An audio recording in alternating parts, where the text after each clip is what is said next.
Good afternoon, everyone. We are going to go into a subcommittee as we do not have a quorum to go into our scheduled meeting on the Senate Government Affairs. And the subcommittee will consist of Senator Krasner, Senator Rogage, and myself. Once we do have a quorum, we'll go into the general Senate Government Affairs meeting, at which point we have some committee bill introductions that we got to do and take care of, but we can only do that once we have quorum.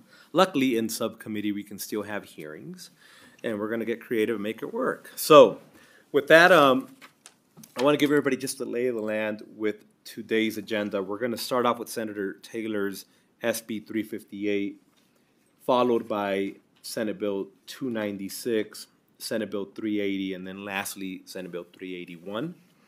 I believe we have some folk that are driving and may not be in Nevada yet, in Northern Nevada yet for one of the bill presentations. So we're trying to accommodate and make it all work.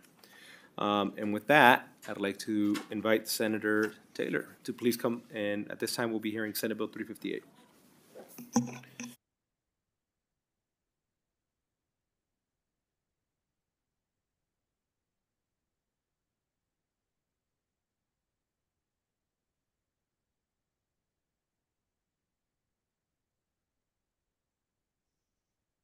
All right, good afternoon, Chair of this esteemed subcommittee of the Senate Committee on Government Affairs. For the record, I am Senator Angie Taylor from Senate District 15 in Washoe County, where I proudly serve. And today it is my pleasure and my honor to present Senate Bill 358. And Chair, thank you so much for allowing us this opportunity. Simply, this bill requires certain units of government of this state to accept certain forms of payment. This will make it much friendlier for small business owners and some individuals to pay fees for licensing and other requirements. It will also enhance the efficiency and accessibility of payment methods for government entities in our state.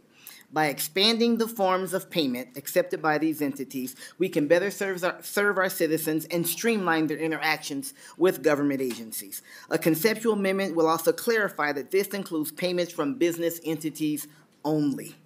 A little bit of background information, if I may, Mr. Chairman. In Nevada, we strive to have enhanced public services to improve citizen interactions with government agencies. And by requiring governmental units to accept a variety of payment methods, including debit cards, credit cards, checks, money orders, electronic transfers of money, and yes, even cash from business entities, Senate Bill 358 aims to increase the convenience and accessibility for individuals and small businesses. This approach aligns with the state's commitment to leveraging technology and administrative reforms to make government services more friendly and more efficient. The bill's focus is on expanding payment options to reflect a broader trend in Nevada to adapt to evolving public needs and technological advances. Chair, with your permission, I'll quickly walk through the bill. Please. Thank you so much. Senate Bill 358 proposes a small but a significant improvement in how government agencies handle payments. This bill mandates that all governmental units accept a variety of payment methods from business entities. That's the conceptual amendment part. Again, this includes debit cards, credit cards, checks, money orders, electronic transfers of money, and cash for any fees, taxes, or debts owed to the government. This expansion of payment options will make it easier for individuals to fulfill their financial obligations to the state, make it more convenient, and reduce barriers to compliance. This bill also clarifies, again, that the electronic transfer of money is defined as per Nevada Revised Statutes 353.147, and making sure it is consistent with existing law. Now I'd like to turn it over to Paul Marakin from the Las Vegas Chamber. Good afternoon, Chair Flores and members of the subcommittee. For the record, Paul Marakin with the Vegas Chamber. The Chamber would like to thank the bill sponsor, Senator Taylor, for working with stakeholders and chambers of commerce in development SB 358. As you heard from the bill sponsor, the language found Section 1.1 of the bill clarifies and standardizes the types of payments that would be accepted by Nevada's governmental entities from business entities. We have heard from members that sometimes certain forms of payments are not accepted or there are limited payment options available, which can be frustrating or burdensome, especially for a small business trying to pay a fee. These are common types of payment methods that you see in everyday transactions in the private sector, and we appreciate the work that Senator Taylor has brought forward in the bill. That is why the Chamber believes that it is good financial policy as well that governmental entities would offer multiple payment options to ensure accessibility, convenience, efficiency for businesses, while also promoting financial inclusion and fostering a much appreciated user-friendly approach to the public sector. The Chamber believes it's also good for governmental entities for electronic payment options by offering greater efficiency and cost savings by streamlining payment process because it reduces time to process payments and agrees with the definition of electronic transfers found in Section 1.2 of the bill. Another benefit is that faster payment processing leads to better cash flow management for governmental agencies, allowing them to allocate resources more effectively. Also, as committee members know, electronic payment systems often have security features and fraud prevention mechanisms, reducing the risk of errors and fraudulent transactions, which is important to financial operations and integrity. As Senator Taylor indicated, there is a friendly amendment to clarify that these payment methods relate to business entities only. Thank you, Chair of the Subcommittee, and Senator Taylor for efforts on the bill. Thank you, Ms. Marakin, and thank you, Mr. Chairman. We now stand for questions. All right, thank you for the presentation. At this time, we'll take questions. Members, any questions? I do have the oh-so-famous Senator Daley notes here. It's a very dangerous list of notes he left in my hands. But Senator, he just wanted a couple points of clarification on specifically processing fees, whether you apply them through the merchant kind of credit card processing fee that sometimes you'll attach, or for utilizing an online service, or at times a fee to process a check. He just wanted to clarify that if those fees are attached to any form of payment, if that's still allowed, or if it was your intent to disrupt their ability to have a type of processing fee depending on the different forms of payment. I'll respond, and I'll go ask Mr. Marakin to weigh in as well. The intention is not for the state to pay the fee. The intention really is to make it easier, because right now, bottom line, electronic payments are not being accepted. And people at this point are pretty accustomed to the fee being passed on as you pay it. And so I anticipated going that same way, so there's no additional cost to the state, but actually should saves the state money, because we can make sure the money is good as opposed to a check. And not too many people have a lot of cash on them anymore these days. So that will check. If it isn't good, then the transaction doesn't go through. You see anything differently, Mr. Rankin? Thank you, Chair of Subcommittee Paul Maraca. For the record, to Senator Taylor's point, this bill is not designed, nor was it our intention was to disrupt fees or on top of the payments. Actually, specifically when we met with local governments, that was the reason why we kept HCA payments in there, to address those concerns. But no way was this bill to address disruption to the payment system, but rather be more inclusive, ensure that there are ways of methods available to the private sector. Understood. Thank you. And I still don't think members have any additional questions. Thank you for the quick presentation. I think everybody understands the intent. If I could invite both of you to sit back in the gallery, and I'd like to invite anybody wishing to testify in support of Senate Bill 358, if you could please make your forward in Las Vegas or Carson City. I don't see anybody in Las Vegas. We do have some folk here in Carson City. Good afternoon, welcome. Good afternoon, Chair, members of the committee. Nick Ciccone representing the City of Reno. Just want to say thank you to the bill sponsor for working with us on this in the interim. The city fully intends to comply with this, and oftentimes we're actually looking for folks to get online and pay online as opposed to sending cash or money orders. So we appreciate the bill sponsor's intent and look forward to implementing this change. Thank you. Please. Good afternoon, Mr. Chair. Good to see you. For the record, Trey Abney, T-R-A-Y-A-B-N-E-Y, here today representing the small business job creators of NFIB. We strongly support this bill. It is 2025, and we think government should be as user-friendly as possible. Thank you. Thank you. Good afternoon. Welcome. Thank you, Chair and members of the committee. My name is Joe Hill, policy analyst with the Retail Association of Nevada. This bill modernizes payment options for government transactions, making it easier for businesses and consumers to make payments using credit cards, electronic transfers, and other convenient methods. We urge your support for SB 358. Thank you. Thank you. Good afternoon, welcome.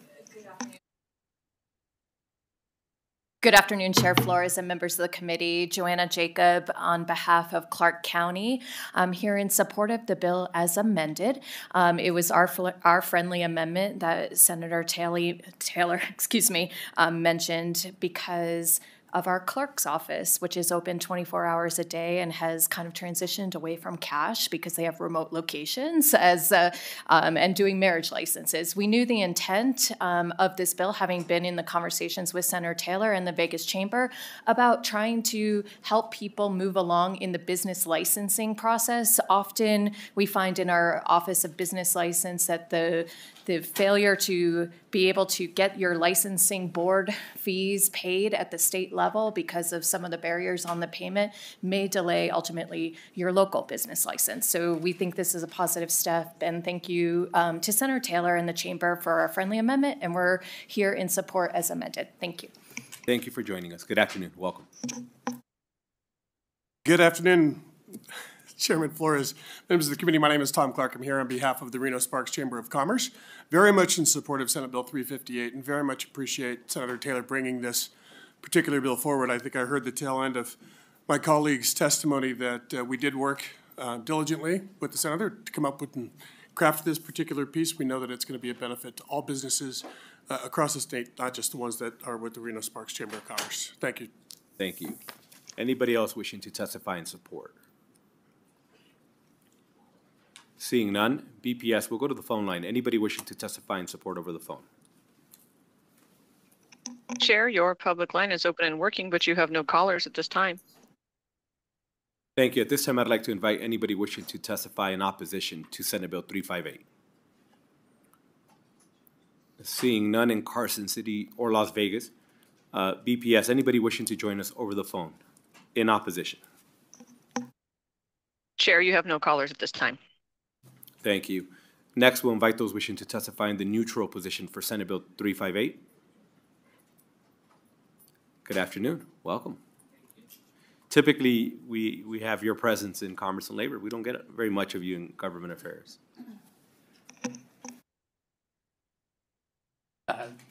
Thank you, Chair Flores, members of the subcommittee. Adam Plain, P-L-A-I-N, Insurance Regulation Liaison with the Nevada Division of Insurance. The Division of Insurance is neutral on the bill as a matter of policy. We just wanted to make sure that we're not unintentionally not compliant with the bill. Submitted written testimony. I wanted to clarify that the division currently does accept all of the listed forms of payments across all of the transaction types we manage, although there are certain transaction types for which certain forms of payment are not accepted. For example, if you choose to renew your insurance producer license online, you have to do so using debit or credit card.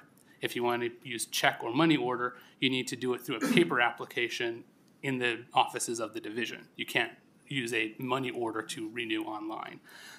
Similarly, if you are a licensed insurance company and you are paying, for example, examination fees, which can be in the 5 to 6 figures, currently you have to do that solely by wire transfer. You're required to submit information to the state controller indicating that a wire transfer is incoming so they can match the funds. You can't pay that fee, for example, by a credit or debit card. We're a little concerned about the language just because if we're required to accept, for example, credit cards for some of those large transactions, we're an enterprise fund agency. We front the money to our contract examiners in those situations and then recoup it.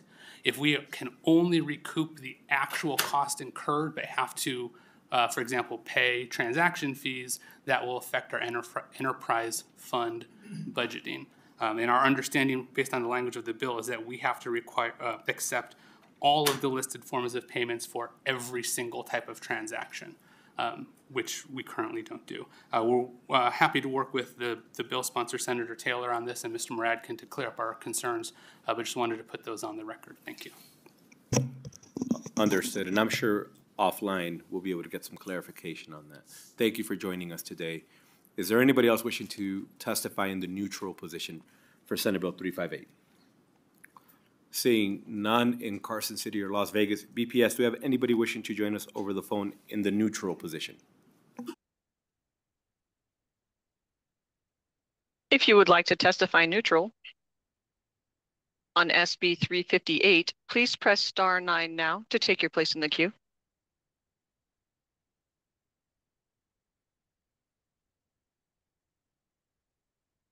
Chair, you have no one wishing to testify neutral at this time. Senator, could have you come back up for any closing remarks?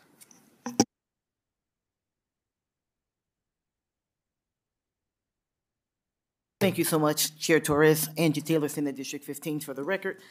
Certainly, those are small amendments to make sure that we're taking those things into consideration. The idea is not to make anyone change how they collect what they currently do, but just to add, if they aren't able to take debit or credit cards, then certainly the feedback we've gotten from our small business owners in particular is that that's such a it's a difficult thing for them. They have to go in and so on, and this will allow that. So I'll make sure that we work with that testimony to make this small change that will really make a difference for our small business owners. So thank you so much. And Senator Taylor, we would like, as a subcommittee, to get something on the record. Ms. Heidi Clarkson, please. Thank you. For the record, this is Heidi Clarkson with the Legal Division of the Legislative Council Bureau. Based on the testimony that I've heard, an additional amendment committee might want to consider clarifying the definition of. Right now, it means an officer, agency, branch, board, commission, department, division, government of this state. It does not currently include language about local governments or political subdivisions. The reason that I just raised this as a potential issue and amendment is because it seems like the intent is to have this apply to local governments. There are also in existing law definitions of the term governmental agency that use this language and similarly specifically include a local government or a political subdivision. So if the committee is going to entertain an amendment, that might be something that the committee wants to consider adding as well. So thank you, Angie Taylor, Senate District 15. Thank you so much. We'll make sure and clarify that so it's very clear. Thank you, Ms. Clarkson. And thank you, Senator Taylor. Appreciate the presentation. At this time, I'd like to go ahead and close out the hearing on Senate Bill 358, and I look forward to continuing to work with you, Senator Taylor, offline. Great. At this time, because we do have a quorum, let's go ahead and take roll. The Senate Committee on Government Affairs will come to order. Mr. Secretary, please call the roll. Senator Daly, Senator Ellison, Senator Krasner, Senator Neal, Senator Orenshaw, here. Senator Rogich, here. Chair Flores. Present. Thank you. Please let the record reflect we have 4 members present. We do have a quorum. Please mark Senator Neal as absent excused, Senator Daly as absent excused and present should he make his way back into the committee room, and Senator Ellison as absent excused. And I'm going to ask for a quick 1-minute recess just so that we allow our vice chair to kind of get his stuff together, and then we'll take the order of the bills as you desire. 1-minute recess.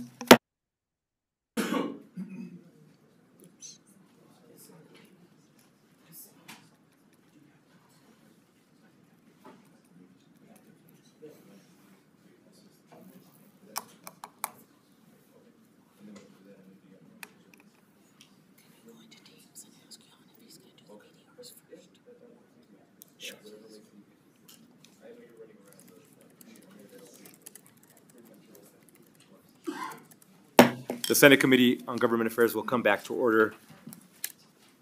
So the order of the bills, for those of you following along, at the request of the presenter, is Senate Bill 381, followed by Senate Bill 380, and then lastly, we'll hear Senate Bill 296. So at this time, I'd like to go ahead and...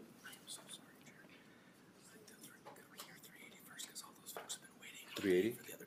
380? Okay. Okay. Oh, and before we move into that, because we do have a quorum, and I'm scared that we'll lose folk to bill presentations. We members, as you know, it is a bill introduction deadline. We do have 3 committee bills that we need to introduce, or 4 committee BDRs that I'd like to introduce all in one motion. We have BDR 28-968, which revises provisions relating to public works. We have BDR S 970, which makes an appropriation to Workforce Connections for a program of certain youth. We have BDR 1-1019, which revises provisions relating to bailiffs and deputy marshals in certain courts. And lastly, we have BDR 22-1030, which revises provisions relating to public safety. As a reminder, voting to introduce the bills does not demonstrate interest and support or opposition. It simply allows for them to be introduced and be referred to the correct committee and play out the regular process that we have in this building. At this time, I'd like to entertain a motion to introduce all four. Move introduction for all four BDRs, Mr. Chair. Vice Chair has made the motion to introduce all four BDRs. Second. And Senator Krasner has seconded that motion. Members, any discussion? Seeing none, all those in favor, please signify by saying aye. Aye. Those against say nay. Motion carries unanimously. And now we'll open up the hearing on Senate Bill 380. Is that correct? We'll open up the hearing on Senate Bill 380, followed by Senate Bill 381, and then lastly, Senate Bill 296.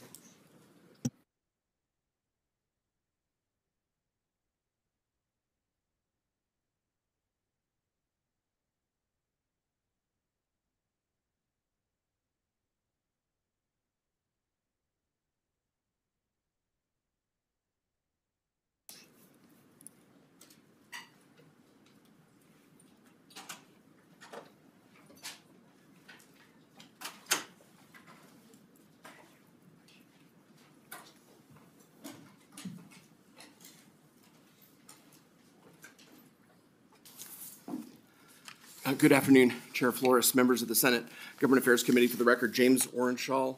I represent State Senate District 21 down in southern Nevada, and I do appreciate your hearing Senate Bill 380 today. I do have in Las Vegas, co-presenting with me, Michelle Scott-Lewing from the Autism Coalition of Nevada, as well as Jan Crandy. She is very active in the autism community down in southern Nevada, former member of the Commission, Nevada Commission on Autism Spectrum Disorders. And here in Carson City, I'm very lucky to have Corey Ward, who traveled from Elko to help me co-present. Also been extremely active on issues affecting children and adults on the spectrum.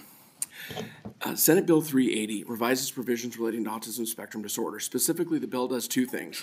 Requires peace officers to complete certain training concerning autism spectrum disorder and expands the authorization of an applicant for registration as a registered behavior technician to engage in the supervised practice of applied behavior analysis under certain conditions. Autism or autism spectrum disorder refers to a broad range of conditions typically characterized by challenges with repetitive behaviors, social skills, and communication. Individuals with autism may encounter unique challenges in their daily lives. One area of concern is how potential interactions with law enforcement officers may be affected by social skills and communication difficulties. Furthermore, Senate Bill 380 authorizes applicants seeking registration as registered behavior technicians to engage in the supervised practice of applied behavior analysis, also called ABA therapy, under the direct supervision of a licensed behavior analyst until the Board of Applied Behavior Analysis issues a determination. With your permission, Chair, I'd like to turn it over to Corey Ward, who's here in Carson City, and then to Michelle Scott-Lewing and Jan Crandy, who are in Las Vegas. And then I'm happy to stand for any questions. Thank you. Please proceed. The microphone turns green when it's on. There it is. Thank you. It's a little different than in the other room. Okay. Dear Honorable Senators, thank you for hearing my testimony. My name is Corey Ward. I'm from Lamoille, Nevada, which is about 15 miles south of Elko. I'm the mother of 31-year-old twin boys that have autism. I'm a secondary math and science teacher. I'm also a special education teacher. I'm also on the Commission on Services, the Commission on Autism Spectrum Disorders. However, I'm not here in official capacity.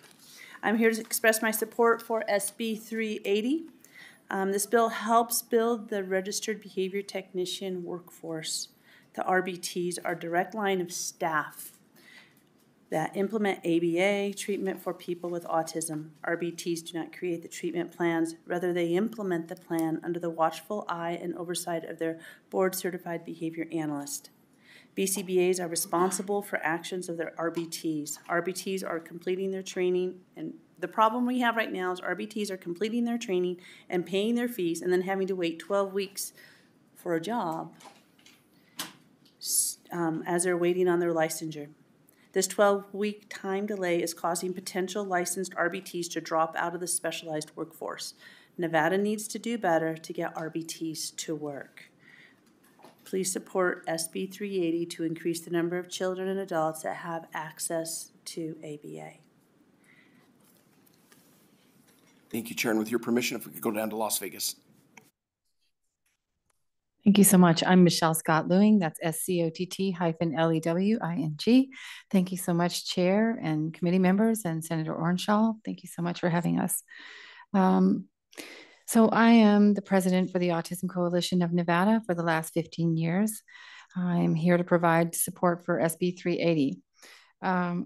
So I've been a volunteer for ACON, we call Autism Coalition of Nevada ACON, for 15 years.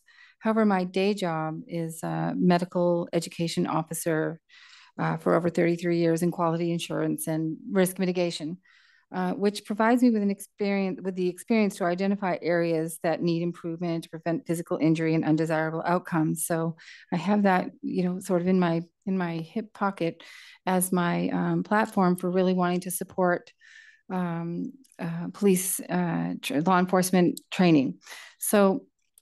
So I want to define our vision for sections 1 through 3 of SB 380. ACON's vision for this bill is, it is our hope that we would partner with state law enforcement agencies to provide ongoing autism safety training at minimal to no cost to the state. Our plan is to partner with licensed BCBAs to provide on-site training to new rookie police officers, along with annual training for all workforce members. We currently collaborate with numerous providers in our coalition all throughout Nevada who are willing to participate. And we serve a population of over 12,000 people in Nevada who have autism spectrum disorder. So there's a lot of need. We would also involve individuals with autism to participate in these trainings annually to provide an accurate experience as to the nuances related to interpersonal communication and interactions for law enforcement agents who have never been in contact with someone with autism or who do not understand the disability. Being able to differentiate between a person with an autism spectrum disorder and another potential condition is very crucial. ACON provided training sessions in 2012 and 2013 for the Reno Police Department and for various agencies throughout Nevada over the last 15 years, as I mentioned. We also provided Henderson Police Department in 2016 a huge training session, which was funded by a state grant. These sessions had a great attendance and resulted in positive, measurable outcomes. Recently, ACON conducted a statewide survey to ask our population about autism safety and about their concerns, and this is what we asked. Are you concerned about law enforcement and first responder interaction with your child? Out of 52 responses, 71.2% responded yes. Among the Latino population, 54.8% said yes. We asked, would the knowledge of law enforcement and first responder specific training related to individuals with autism ease your mind when calling for help? Out of 52 responses, 86.5% said yes.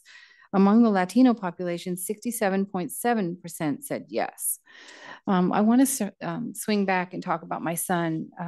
I have 2 kids on the spectrum. They're now adults. But when my son was 4 years old, he eloped. And this was on a day, which was the day after a very horrendous Hurricane Ivan struck the Gulf Coast.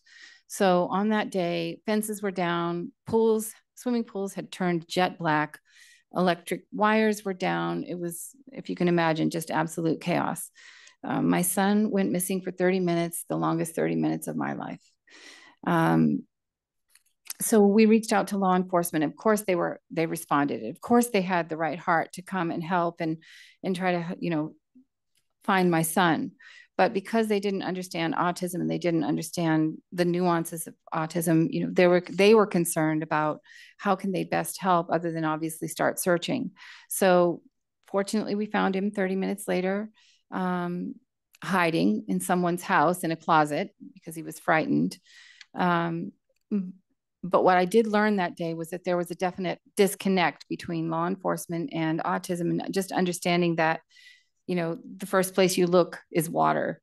And so ACON developed a protocol called the Finder Protocol, which is just that. We teach law enforcement agencies to set a perimeter that is you know, typically when you look for somebody who's missing, you start where they went missing and you work your way out. But in this case, we start way out and work our way in based off of locations of bodies of water and different things. So that's just one example of part of the training that we provide. So, you know, essentially, I'm asking for your support. I think I've talked with a number of law enforcement agents and officers throughout the state, including my own nephew, who's a law enforcement officer in Nevada.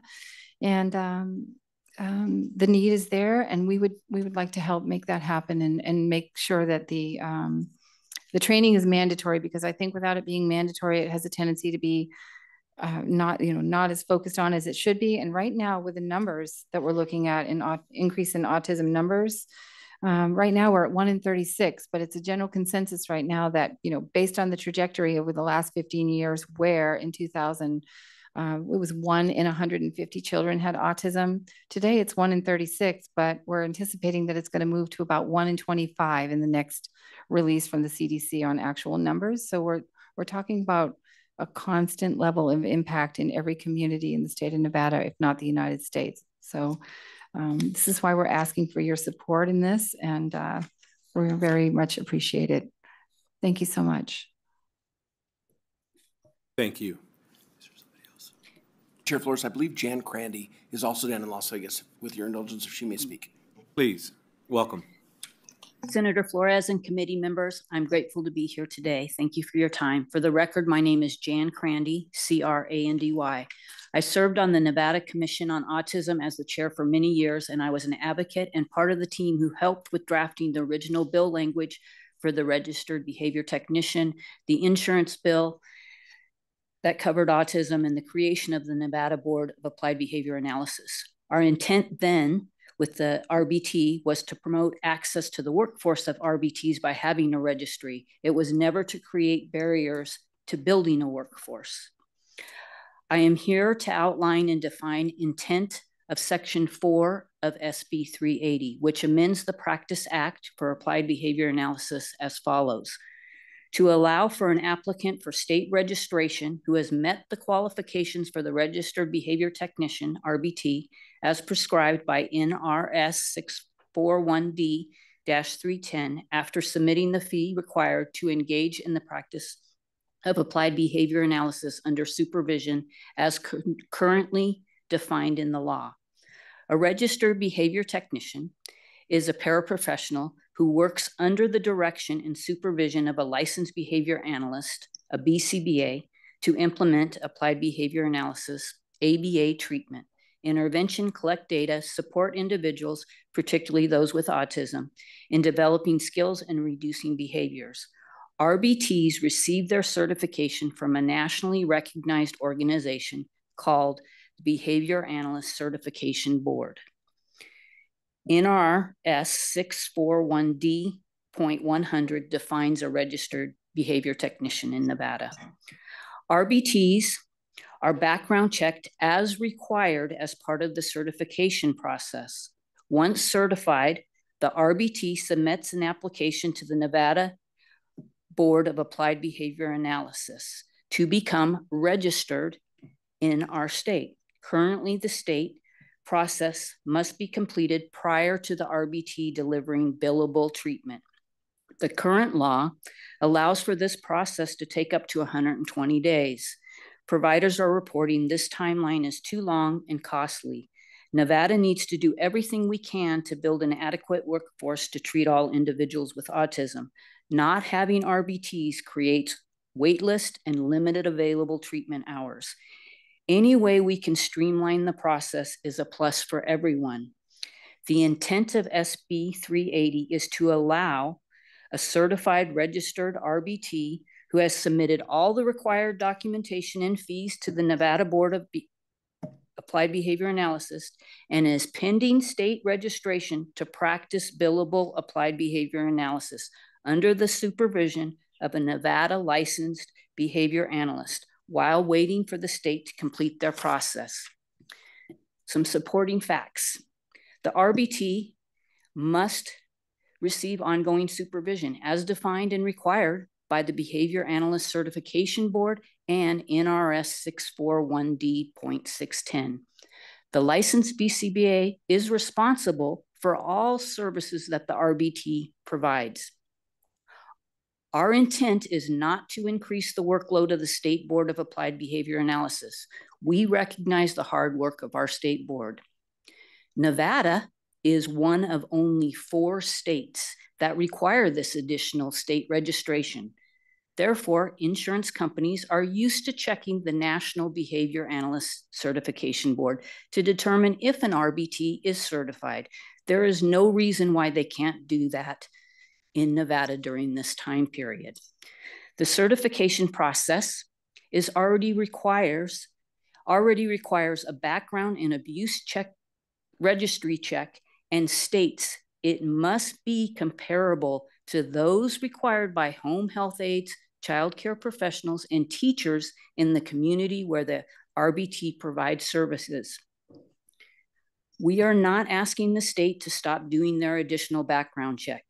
We understand wanting to be extra protective of this vulnerable population. However, we do recognize a part of the delay in the registration process is this additional background check.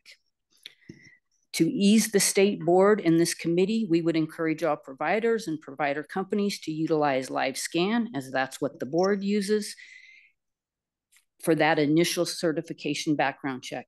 Maintaining and building a workforce to meet treatment needs is critical, and the current state registry process has become a barrier. Nevada does not have a sufficient number of RBTs to serve the population. Because we have wait lists, kids aren't getting their hours. According to the Nevada Board of Applied Behavior Analysis, there are currently 2,324 RBTs registered. And 1,051 RBTs did not renew their license for the 25-26 cycle. That means we've lost that many paraprofessionals to serve our kids, less treatment hours. Data representing the last 5 years on the national certification website indicates 3,057 RBTs became inactive or have expired status in Nevada. Our workforce is depleting. We're losing more RBTs. There's a number of reasons, burnout, but one of the contributing factor, which our state is not even tracking this data, is that Nevada is losing RBTs to other employment opportunities while they wait to complete the state registration process. Would you wait 12 weeks to begin work after you've already received all your training? Or would you expect your employer to pay for you to wait for those 12 weeks or to hire you to do something else that's unbillable time while they're waiting? We are also indicating that it's fine for the RBT. We're okay with them to be identifying themselves that they're pending their state registration, identifying as that. I've included some graphs with responses from 21 BCBAs. I hope that by the time we present to the Assembly, we have more responses. It warrants our attentions now, and the solution is to vote yes on 380. I wanted to point out the second graph that says, when we asked providers what their current solution for RBT's wait time between certification state recognition, 28.6% of them are telling them to return once they receive their state registration.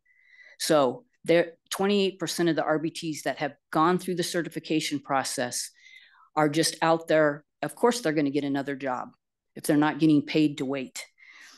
19% are currently only hiring registered RBTs, which means they're taking them from other companies. So we have a lot of that going on in our state. And other people are hiring them for non-billable positions, and 28% are continue paying them for on-site training. This is costing providers money and increasing the cost of RBTs. I hope that you will support this bill. Thank you, Chair Flores. James Orchall, Senate District 21. Happy to answer any questions. Thank you, everyone, for your patience. And as we were trying to make this committee work today, and I appreciate all of you being here. Members, we'll open it up for questions. We'll start off with Senator Krasner. Thank you, Chair. Thank you for your presentation. I just have one question. So in Section 4, where we're talking about the RBTs, the Registered Behavioral Technicians, people that are trying to get certified as one.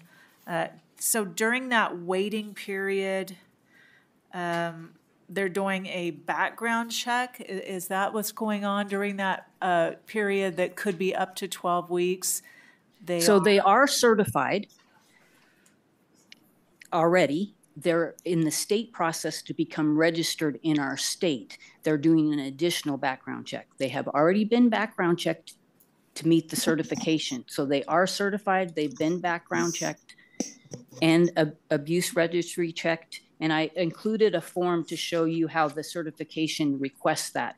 And it's during that period when they submit all their paperwork as a certified RBT that they're waiting for the state. And part of the problem is, my understanding is it's taking a long time for the state to get the background checks, but it's also that whole process that the state board goes through to register them.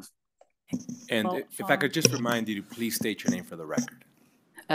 Jan Crandy for the record. Thank you. Senator Krasner, please follow up. Thank you, Chair.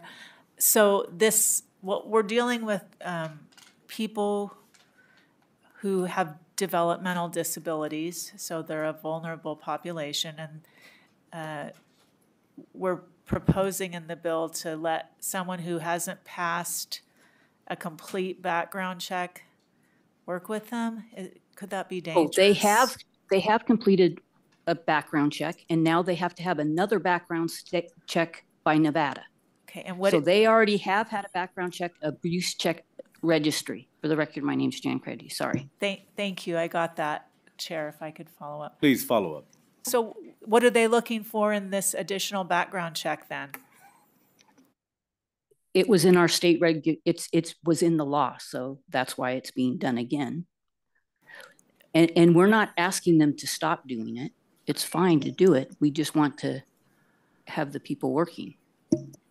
Chair, thank you. I appreciate that. What are they looking for in this additional background check of people that they want to work with persons with autism, please?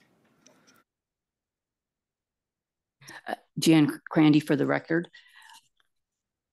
In my belief, they are comparable background checks because the national board, as I said, they state that their background check that they require, the national board, they require that it has to be comparable to those required by home health aides, child care professionals, and teachers in the community where the RBT provides services. That's the same kind of background check that our state registry requires. So we're doing it again. So they're getting a double background check before they can work, which the problem is that here we have these people that are certified, they've been background checked, and they have to wait for the state registration process to be completed before they can start working. Chair, if I may, James Orchall, Senate District 21, through you to Senator Krasner. Section 4 of the bill does require that while the applicant is waiting for that second background check, the Nevada background check, they would be working under the direct supervision of a licensed behavior analyst. So they would be working under that supervision. They would have made it through that national background check and then awaiting the determination from the Nevada board. So it's almost, to me, in some ways, maybe not exactly, but similar to student teachers to some extent. Okay, I thank you, Chair. I guess I'm just wondering can we find out exactly what they're looking for? I mean, she said she wasn't sure, she was guessing. Do we know exactly what they're looking for in that second background check? Is that in the law somewhere? Could our legal find that, or is there a way to figure that out, please? And Ms. Clarkson will chime in, please. Thank you. For the record, this is Heidi Clarkson with the Legislative Council Bureau. So I think this particular section applies to people who have a national certification. As part of that national certification, there is a background check required. Nevada-specific background check is the typical criminal background check that applicants for a professional license get, where they submit their fingerprints to the central repository for Nevada records of criminal history, and they have a Nevada-specific background check, but it's the same background check that we do for any professional license. This one is just specific to Nevada, whereas the national certification is whatever background check is required by that national organization. Thank you. Next, we'll go to Senator Daly, please. Did you know? Thank you, Mr. Chair. Just a couple questions, and I'm not supportive of the bill. I just have a question that, so is autism that much more prevalent? Is there been incidences with autism? Because you're going to say, hey, you're going to have training on neurological disorders, which includes autism in the definitions part, but then when you get down to the training, I think it's in section 3, it's at least 4 hours of this, and everything is identifying, people on the autism spectrum and various things. So I'm just imagining in the future legislative sessions that every other type of neurological disorder is going to want to get on the same status and have 4 hours of training for their particular subset of neurological disorders, similar to what we see when we have judges and them say, hey, we want our information to be confidential, and we've had 20 bills after that. So basically everybody wants to be on that list. Do you think other neurological disorders deserve the same merit as autism? Or, I know it's a loaded question. I'm kidding, Senator. But I'm just saying, why are we singling out just autism? James Ornshaw, Senate 21, through you, Chair, to Senator Daly. Certainly in my anecdotal experience as working with children who are on the spectrum, oftentimes I'll see, a child who maybe won't respond to an arresting officer. And a lot of times the arresting officer doesn't realize the underlying condition. And, something that may have ended without an arrest now might be a child arrested for, not cooperating with the officer. Sometimes, then it might turn into resisting an officer, something like that. So that's my anecdotal experience. Certainly talking to parents, providers, felt there was a need for extra training for persons on the autism spectrum, and that's why I'm presenting that part of the bill, so that law enforcement can get that training and not just perhaps assume that someone's not cooperating or choosing not to give their information or choosing not to stop running if, let's say, that there might be responses that the officer doesn't know about. So that's certainly my anecdotal experience. So with your permission, Chair, if Ms. Crandy or Ms. Scott-Lewing or anybody else wants to chime in, with your permission. Thank you, Michelle Scott-Lewing, for the record. Thank you, Senator Orenshaw and Senator Daly. So I can speak to this because my background is in, as I mentioned earlier, in medical for 33 years, in particular in neurosurgery and neuroscience. So I can explain to you the nuances and the differences in autism versus other disabilities that might make sense to you. So with autism, the fusiform part of the brain, which is the facial recognition portion of the brain, is extremely heightened. So therefore, people with autism identify facial expression and internalize that. They are in a constant state of fight or flight.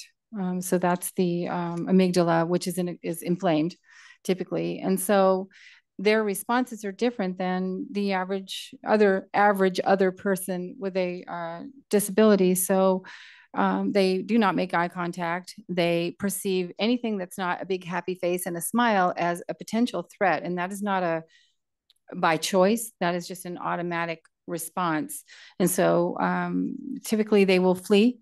When a police officer speaks to them sternly, they're going to flee. They're going to run. They're going to back away, be afraid, or maybe even potentially be combative because it's perceived as a threat to them.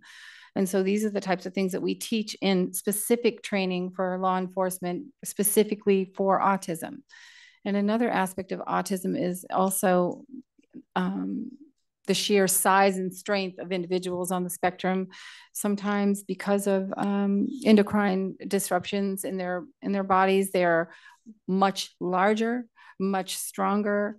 And again, back to the being combative, those things can all come into play. So being able to identify these things and understand that this is a person on the autism spectrum and not a person that's being selectively or specifically being belligerent or angry or striking.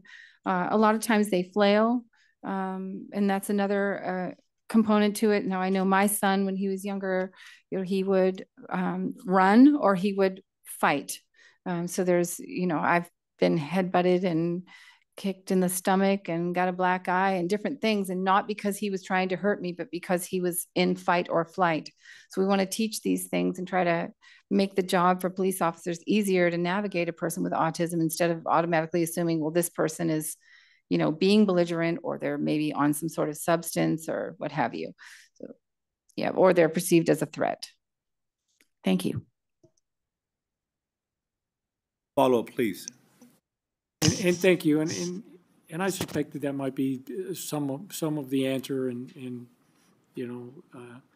I've had some interactions, but not nearly as much as some other people, obviously. But I was just trying to compare that. Is autism more prevalent than some of the other neurological disorders? Aren't they the techniques that you would teach parallel for most of these other deals? I'm just saying we have 8 different things that we're supposed to be training the officers on, all in 4 hours as a minimum, I understand.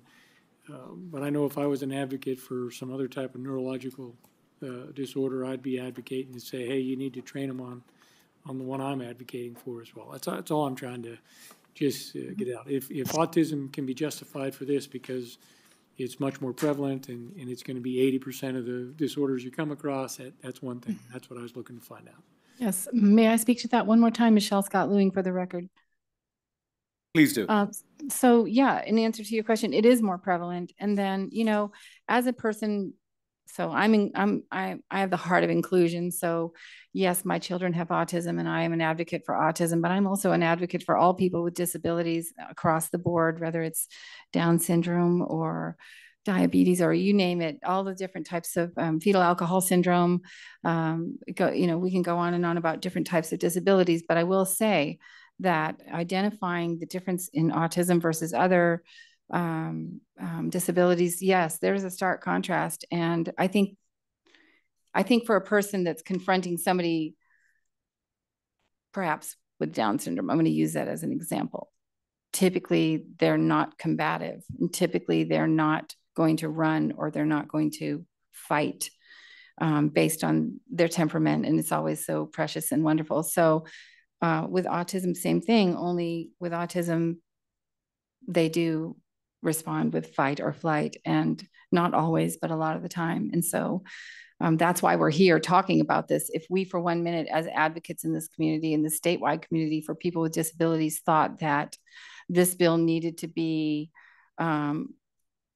we want it to be inclusive and of course cover all disabilities, but we are specific about autism because this is where we're running into a problem. And this is where police officers, there's just countless situations that you hear in the news all the time about a person with autism, and running into them being combative or potentially getting injured or killed because there was misconception about their behavior. So that's why we're here, because yes, in answer to your question, there are differences and the numbers are higher. Chair Flores. Thank you. Well, thank you. James Orenshaw, Senate District 21. I wonder if Corey Ward could also address the prevalence.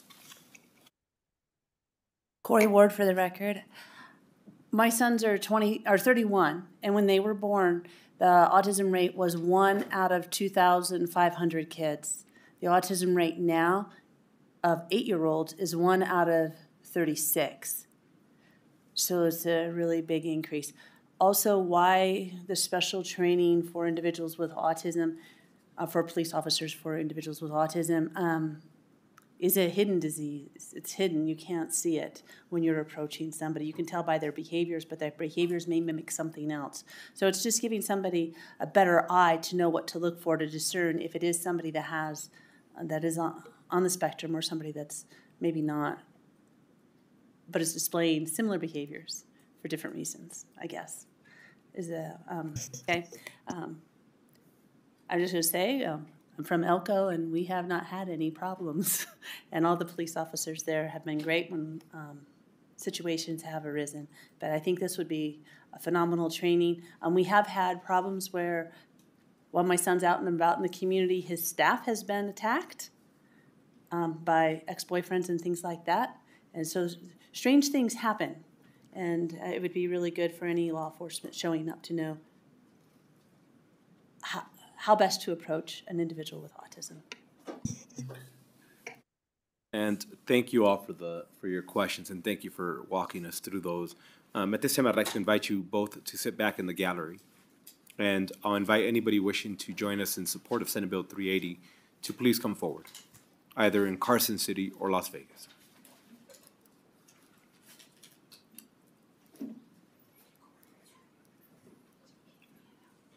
I see folk both in Las Vegas and in Carson City. So we'll start with Carson City, and then we'll make our way back to Vegas. Good afternoon. Welcome.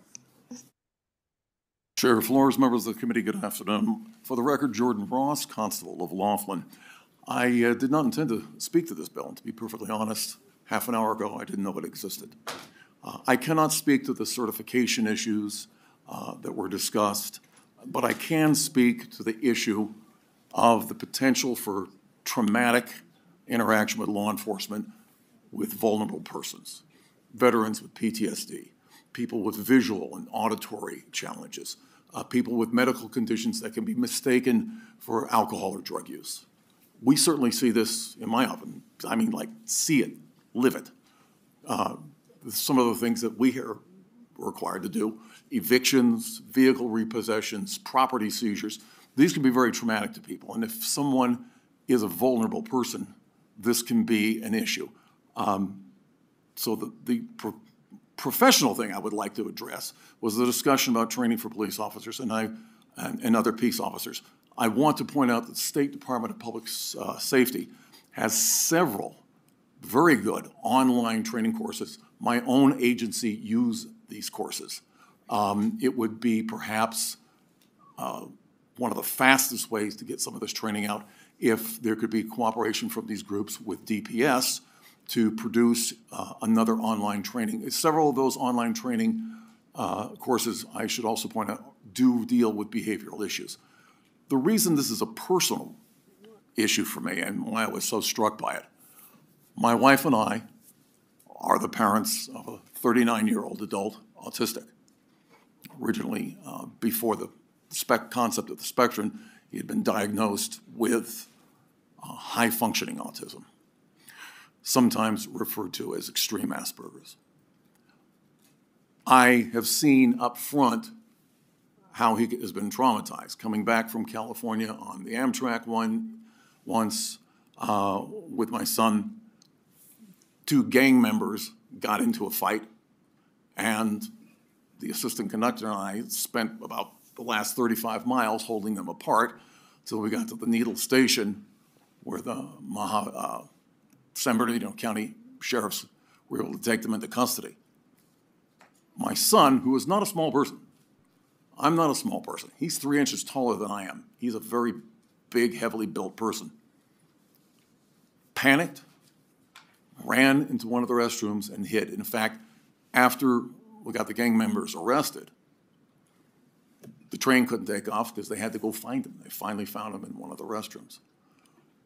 I'm ecstatic to hear about this bill, and I would certainly encourage this committee to consider it favorably. Thank you very much.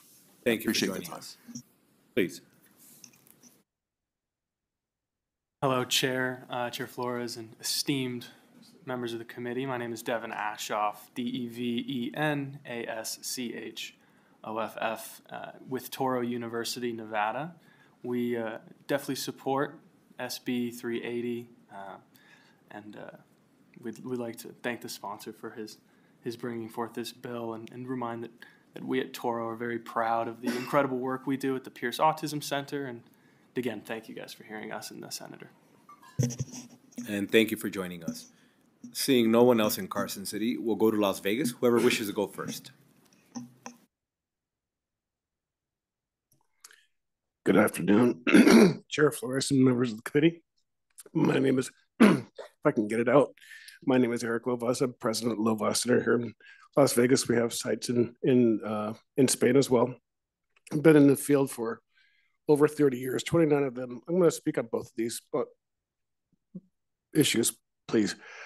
29 of those years working here in Las Vegas. I would say that the operations today has never been more difficult in this last 29 years. The safeguards designed to protect Nevada children have created significant barriers to accessing treatment.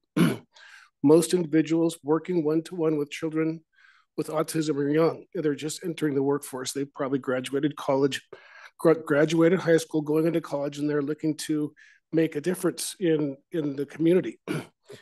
But after stringent training for credentialing, they're forced to wait 2 or 3 months before working. In order they don't find other work, agencies are forced to pay them out of pocket until the state approves their delayed background check. This is something that's done twice. I wouldn't hire somebody without a background check, whether it be a registered behavior technician or licensed behavior analyst, or even people working within the office who have access to vulnerable population. This bottleneck has shrunk the workforce and significantly increased the cost of running business. Rates of pay for individuals working with children with autism in Nevada are the highest in the nation. It's not a cost of living equation, it's simply a lack of supply and a high demand. As an international agency owner, I take full responsibility in screening applicants to ensure the safety of the clients they serve. I'd also like to talk about the first responder training. We, as the Lovas Center, have done first responder trainings for Las Vegas Fire Department, the Justice Courts, Las Vegas Metro Police, and area hospitals. Los Angeles County Sheriff's Department has a mental evaluation team that works with community partners, Autism Interactive Solutions, Veterans, Peer Advocate Network, and helping officers identify and receive training in de-escalating individuals with autism or PTSD. I can speak on that because my mom was the head of staff development in Men's Central Jail in Los Angeles. She worked there for 20 years. She was responsible for training new recruits, new sheriff recruits who were going through, they were required to go into Men's Central Jail and be able to work alongside those who were incarcerated, to be able to see signs of gang members and then walk the psych board, which was where my mom was at. The training she gave was ongoing and designed to identify and learn the tools necessary to support individuals with mental health. And Nevada needs officers' ongoing training in identifying mental health crisis and management. We've done a really good thing with the autism court here in Nevada. We're the first in the nation having an autism court. So people with mental, juveniles on the juvenile offenders don't end up in jail like they were in Men's Central Jail. This isn't the place for them. And I know that the skills that could be acquired through de-escalation is something that we get credentialed working one-to-one with kids.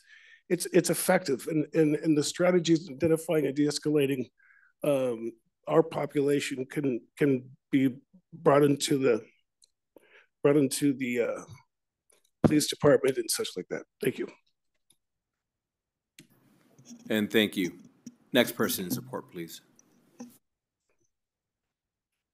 Chair, members of the committee, Senator Orenshaw. My name is Julia Ostrovsky, O-S-T-R-O-V-S-K-Y. I'm the proud parent of a 27-year-old man with autism, and I'm here today in support of SB 380.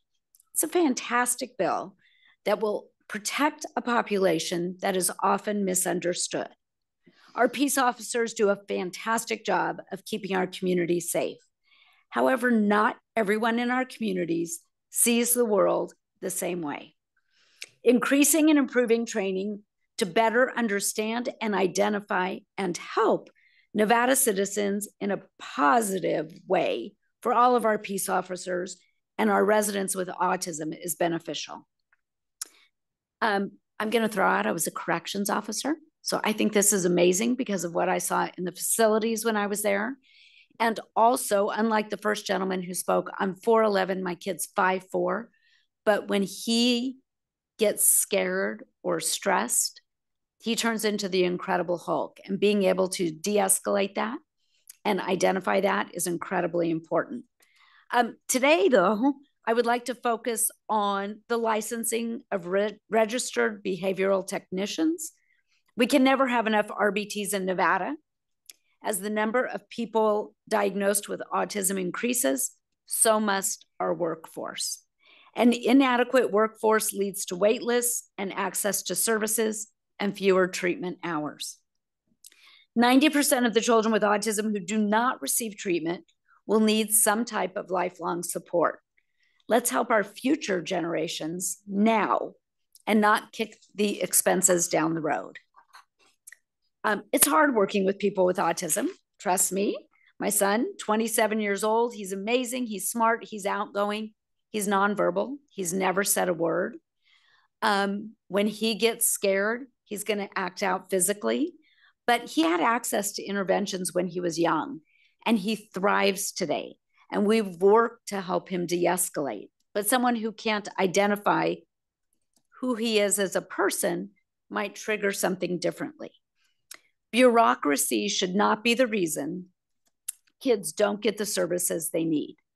Currently, a person who takes classes, gets fingerprinted, and passes a national background check still must wait before they can begin work. And often waiting for the state certification to happen, qualified, enthusiastic RBTs find other jobs. They may never work a day in the profession they've been trained. We are asking that after submitting and paying the fee required, RBTs can immediately practice ABA under the direct supervision of a licensed behavior analyst who is professionally and legally responsible for the performance of that applicant. This is good, safe business practice. Thank you. And thank you. And for those of you who will be testifying support, we are on a very tight, limited deadline. We need to get to the floor here soon, and we still have several bill hearings after this. If somebody's already made your point, if you could just say ditto, I agree with the previous speaker, just so that we can allow for the bill hearing to continue to move forward. Next, Thank you, speaker in support, please. Thank you, Chairman Flores, members of the committee. Yesenia Gonzalez, Vice President of Azul Blue United by Autism, serving our families here in Las Vegas, Nevada. To answer some of the questions earlier, 1 in 36 children have autism. 1 in 45 children, or adults, have autism. If you look at me, you would never know that I have autism. Back in the 80s, not something that was very common. So if you have a law enforcement individual interacting with an individual like me, how would they know that I have autism unless it's on my driver's license? That's an example. In the United States, it's 4 in 100 boys, 1 in 100 girls. It is 4 times more common in boys than in girls. So it's something that unless you work with children on the spectrum, you would be able to pinpoint it. It is a tragic thing to hear when an individual on the spectrum is having a meltdown, what I call it. For example, with my son who has autism, and you have a law enforcement individual who should be showing up to help de-escalate a situation, unfortunately escalates the situation because the individual does not have the proper training. That doesn't mean that that law enforcement individual is showing up to create and make a situation worse. It's just unfortunately they weren't given the tools. As much as parents have the tools and know how to handle their child, those that want to come and serve should have those same tools as well. It should not be a situation that's gonna make it worse, where the individual ends up in handcuffs and make a situation far more traumatic. Because I would not want that for my son. I would not want that for any of these individuals that have families, or in my situation, me, if I was to ever have a situation like that. Because like I said, you see me, you wouldn't know that. So I'm in support of this bill, and I would hope that you guys would allow law enforcement individuals to please have this training, to please help create also safe learning environments in our schools for our law enforcement in the school districts as well. Help them. Thank you. Thank you. Next person in support, please. My name is Rebecca Raynoa, REBECCA-RAYNOHA. I ditto the need for first responder training. I've worked with clients with high intensity aggression as well as large teenage clients, and my primary fear is that when one of these children with autism encounters law enforcers or officers, that the interaction will be safe and successful. As a BCBA and a clinic owner, I directly observe the impact of the current system for RBTs attempting to enter the field. As a frame of reference, in December 2024, we had 5 potential applicants initiate the RBT process at our agency. As of today, only 1 of them made it. With the length of the process, 2 elected to not proceed, and 2 are still intermittently checking their state registration, but not showing much interest. As mentioned before, the cost of entering this field is high. Some agencies are now pushing those costs onto RBTs. One of our most recent applicants came to us with a contract clause where current employers will charge them over $1,000 to leave. SB 380 incentivizes companies to bring new RBTs into this field instead of targeting existing RBTs from other agencies. It will bring providers together rather than having to fight over existing staff. Imagine what we can accomplish together. More importantly, it gets our children help now, not in 12, maybe, weeks. During our previous assembly today, Senator Titus asked if SB 174 helps with a provider shortage. This was the same question posed for SB 257. SB 380 will make it easier for RBTs to enter this field, alleviating the shortage. No bill will address every problem in the system, but if the system improves, more people will want to be a part of it. Thank you. Thank you. Next person in support, please. Thank you. Good afternoon. My name is Anna Marie Binder, and I'm the Vice Chair of the Governor's Council on Developmental Disabilities and a proud mother to 3 children with autism and also autistic myself. Previous work on NRS 289 to provide training was done through AB 236 during the 2019 session. While it was a great start, unfortunately, community feedback received by the council demonstrates that this work isn't having the effects of more positive interactions between people with disabilities and law enforcement personnel. Last session, AB 161 permitted driver's license, ID, and/or vehicle registration holders to request a code on their driver's license, which alerts, or license or registration, which alerted law enforcement personnel that the person being interacted with has a disability, the specifics of which are only known to the personnel. Unfortunately, LCB came back and told the DMV that they couldn't code the license, ID, registration anymore, a practice which had been available for many years. For example, eyeglass restrictions. And thus, AB 20 has been introduced this session to correct this. I point to Virginia and New Jersey as states which have existing training frameworks in order to promote more effective interactions between people with disabilities and law enforcement personnel. SB 380 is critical. My family has had to access a crisis intervention officer for one of my sons, and the professionalism and compassion that they were able to demonstrate immediately de-escalated him while we were awaiting for medical transport. I'm thankful for this advocacy opportunity, for any ability for another family to have the same experience. And I thank City of Henderson and this body for providing that initial training, but we do need more. Thank you for your time. Thank you. Next speaker in support, please. Good afternoon. Thank you so much, Chair, committee members. My name is Lenice Crick. That's Lenise, last name Crick, Kryk. I'm a board certified behavior analyst and a licensed behavior analyst, and I have the pleasure of serving children in the Nevada areas for 24 years. I was also appointed and served on the Nevada Commission for Autism Spectrum Disorders, and I've testified for legislation to support the autism community many times. I'm here today in support of SB 380, ditto to everything everyone has said, so I'll keep it short. The registration process with the state just increases the duration of an RBT in the state of Nevada to be able to work in the field. The requirements for the RBT that include a background check, an abuse registry, ongoing oversight and supervision by a BCBA should be sufficient to allow people to begin work in the field while they're waiting for the state registry. That's all. Thank you. And thank you for joining us. Next person in support, please. Hi, it's Michelle Scott-Lewing one last time.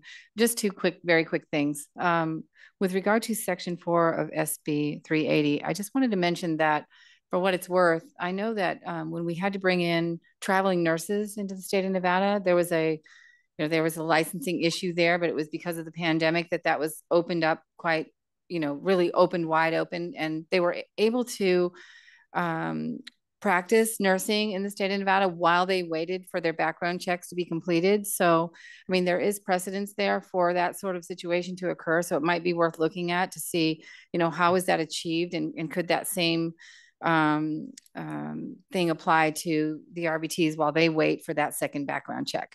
And then as to parts 1 through 3 on SB 380, it's important, I thought, to mention that throughout the United States, the law enforcement training services that are out there now are primarily offered by law enforcement agents, retired police officers, if you will. So it's interesting to know that it was police officers themselves that have gone out to provide this sort of training throughout the United States. A couple of them are actually dear friends of mine. They have adult children with autism, so they started their little companies to go out and provide law enforcement training because of the need. And just so for what it's worth, it is actual law enforcement agents that are putting out this sort of training. Thank you so much. All right, thank you. Again, we're in support of the bill, please. Whoever wishes to go next. Committee members, thank you. For the record, my name is John Paul Saunders. That's Jon-Paul, last name Saunders, Saunders. I'm a licensed behavior analyst here in Las Vegas. I've been working in the field for almost 30 years now. I'm also a sibling of a little sister that's diagnosed with autism, and I'm also a private provider of ABA services for individuals with autism. And I'm here in support of the bill. I've already submitted written testimony, so to keep it brief, I just wanted to say that I'm in support of this bill. Thank you for joining us. Next speaker in support, please. Good afternoon, Mr. Chair, members of the committee. Stephen Cohen, for the record. Stephen with a V. Cohen, as in the now former Assemblywoman. Want to ditto my fellow colleagues in support of the bill. Thank you. Thank you. Next person in support, please. Hello, my name is Michelle Tombari, Michele-Tombari. I just want to say I'm a parent of a child with autism who got early intervention, did really well, and it hurts me to think that so many other kids aren't getting the treatment that we managed to get for him because of this delay in getting their licensing. And it's sad that the state can't figure this out and get more RBTs into the system so that these kids can get treated. Thank you. And thank you for joining us. Next speaker in support. CYRUS, HOJJATY. Thank you so much for everything, the chair, the speaker. I like his style and presentation, and I will ditto the comments. Great pleasure. And thank you for joining us. Anybody else wishing to speak in support? Seeing none, at this time I'd like to invite those wishing to testify in opposition to Senate Bill 380 to please come forward. Carson City and Las Vegas. I don't see anybody in Las Vegas, but we do have some folk here in Carson City. Whenever you're ready. Good afternoon, welcome.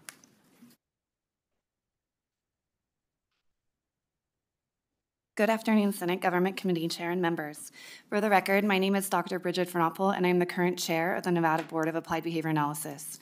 I am writing in opposition of SB 380, specifically Section 4, Subsection 2, related to temporary status for registered behavior technicians while they await an approved state registration. This section proposes the allowance of these entry-level individuals to work with a highly vulnerable population, even for a short time, without the state-required criminal history review, resulting in unnecessary risk to the consumer. My executive director, who's sitting next to me, reached out to the bill sponsor several times without response in order to discuss this bill. In addition, she reached out to the co-sponsor with the same result. This is a failure on their part to respond to constituents that will be impacted by the legislation they are proposing. The proposed legislation has an attached fiscal note given the impact it will have on my board and my staff. My staff of 2 will be expected to process and monitor a larger number of applications for the issuance of a temporary registration and the issuance of a subsequent registration. My board was never contacted by bill sponsors to obtain relevant data pertaining to this legislation, such as our board processes, the number of revoked registrations due to criminal activity, the number of denied applications due to failed background checks, the number of applicants interviewed after supervisors falsely attested for their clear background check, or the number of disciplinary actions related to RBTs and inadequate BCBA level supervision. My board has data that indicates this legislation is very dangerous.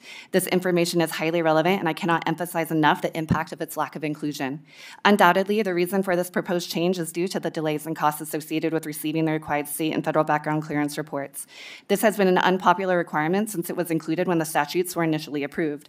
The root cause of processing delays is not the background clearance requirement itself, nor is it a result of my board's systems and procedures. Instead, it is the result of ongoing issues with the Nevada Department of Public Safety to provide the reports in a timely and consistent manner. DPS can provide a background clearance report within 1 day of receiving it.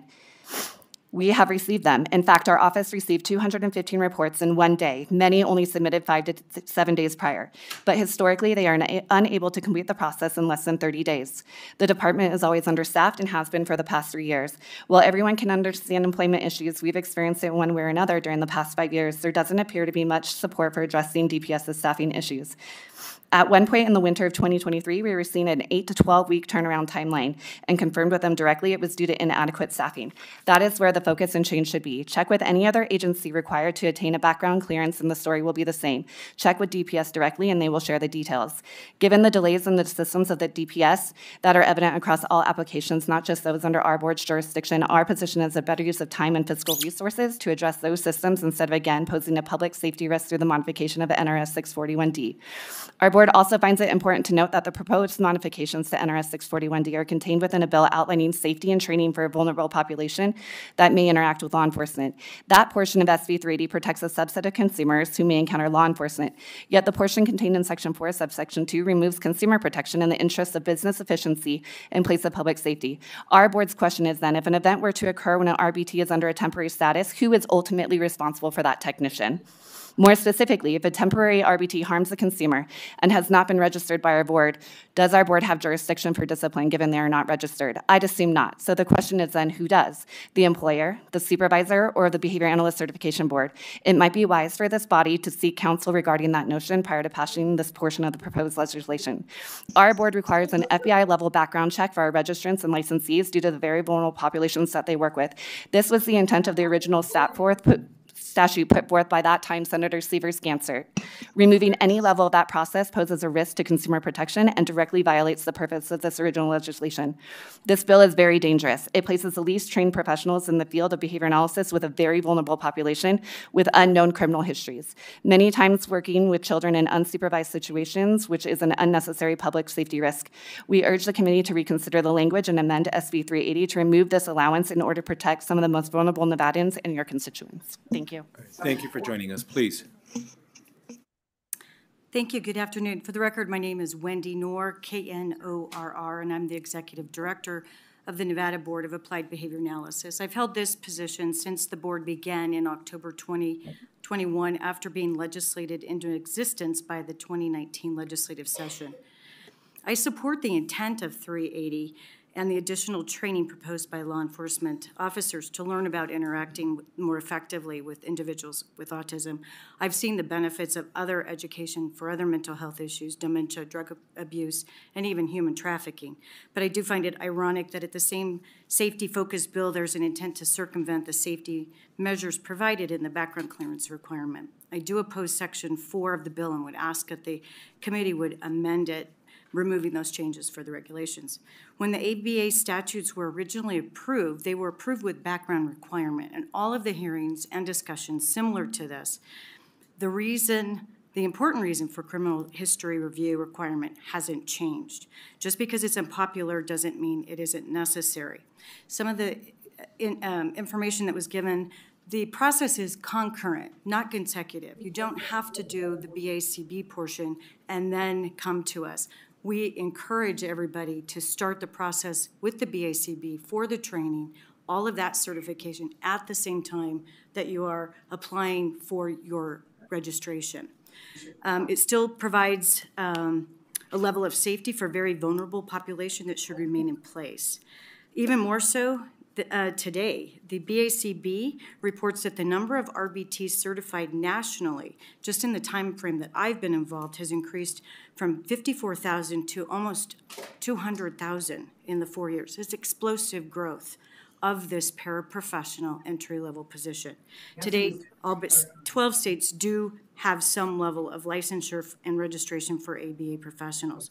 Volunteers are required with baseball team, church groups, scouts, schools overwhelmingly require background clearances. It's ironic sponsoring SB 174, which in one part looks to expand the background clearance requirements for volunteers in schools, yet supporting this effort effectually eliminates that requirement. This request for revision comes from the fact that the employers feel that the background process takes too long, and it certainly does. Our office has done everything we can to streamline our process, work with the employers and the applicants, and be proactive in identifying any potential application that could be rejected, causing avoidable delays. I can attest personally to tracking reports that have taken upwards of 3 to 4 months, but I've also received completed reports in a day. This should not be allowed to continue. We need to help fix DPS. That's the fix. The root cause is the problem with DPS. The delays are really inexcusable. And why do they vary so significantly? The problem lies with DPS. For the past 3 years, working with DPS directly, they have consistently been understaffed. At one point, we did not receive one single background report for more than 4 weeks. But in December, in one day, I helped the post lady bring in 215 reports. Some of those completed within 5 to 7 days. This is where the focus needs to change. Our board is one of only many requiring background clearances, and they haven't changed their processes and their policies and their requirements to reduce those safety measures designed to protect the public. The DPS needs help, and that's where the attention should be, not making an unnecessary dangerous workaround, changing laws and impacting the safety. Our regulations do not provide for temporary licenses and registrations by design. Individuals providing these services to these clients need both the training and the criminal history verified before allowing them to work so closely with these children. A temporary license will not be acceptable for the majority of insurance companies or even Nevada Medicaid for reimbursement. So I don't know that this will really address the shortage of available services. There would be a fiscal impact to the board. Adding a new category of license and tracking will increase the time for a new 2-part approval process and 2 different credentials. And ma'am, I'm going to ask you if you could just hit that last point and then submit the rest to the committee, please. Thank you.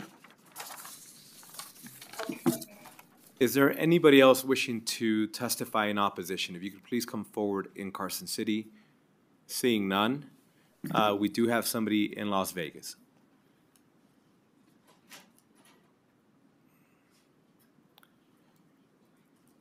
I'm not opposition. Senator Orenshaw asked me to come to the table to address some of the... Understood. We're not going to do that yet. Thank you. At this time, BPS, we'll go to the phone lines.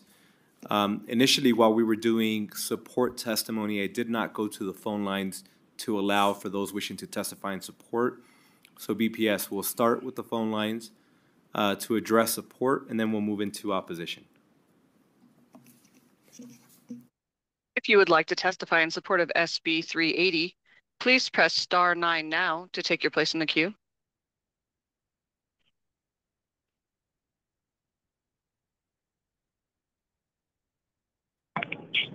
Hello, Chair Flores. My name is Catherine Nielsen, and I'm going to make just this comment in a personal capacity. As you heard Ms. Michelle Scott-Lewing testify, when a person's missing their amygdala or their hippocampus, it's quite significant what their behaviors may become. My husband is missing his amygdala, his hippocampus, and his right temporal lobe. And in his recovery from his surgery, unfortunately, we've had several incidences where we've had interactions with law enforcement. And thank God for his sake that he had the most team available, which is mobile outreach, where they have psychiatrists and trained professionals. The law enforcement deserve the same training and opportunity to be able to provide the safe care that they want to. And I will save all the rest of the comments and ditto everybody else. Thank you so much. Thank you. Next caller in support, please.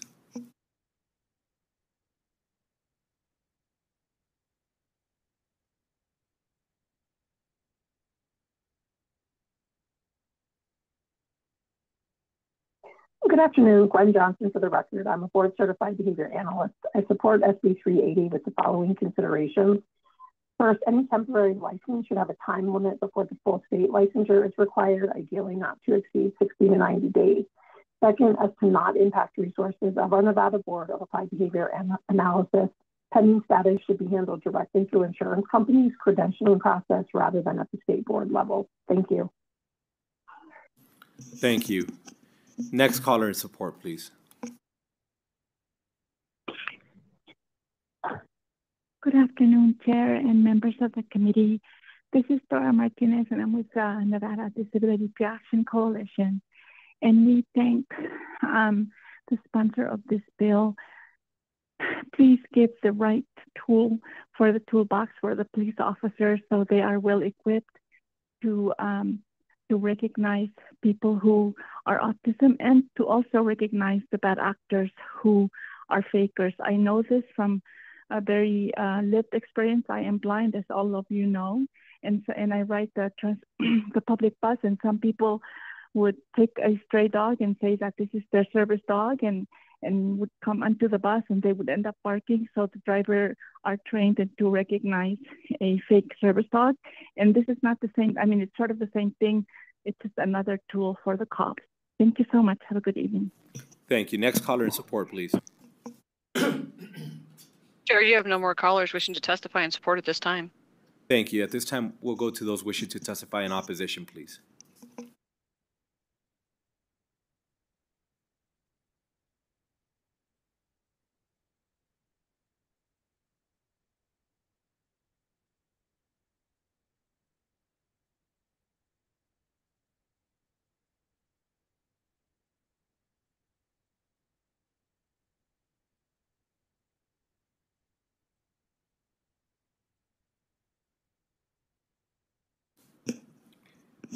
BPS, do we have anybody wishing to testify in opposition over the phone?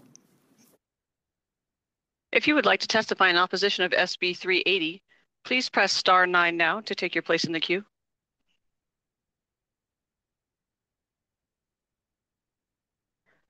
Chair, you have no callers wishing to testify in opposition at this time. Thank you. And lastly, we'll move to those wishing to testify in the neutral position, Carson City or Las Vegas, Senate Bill 380.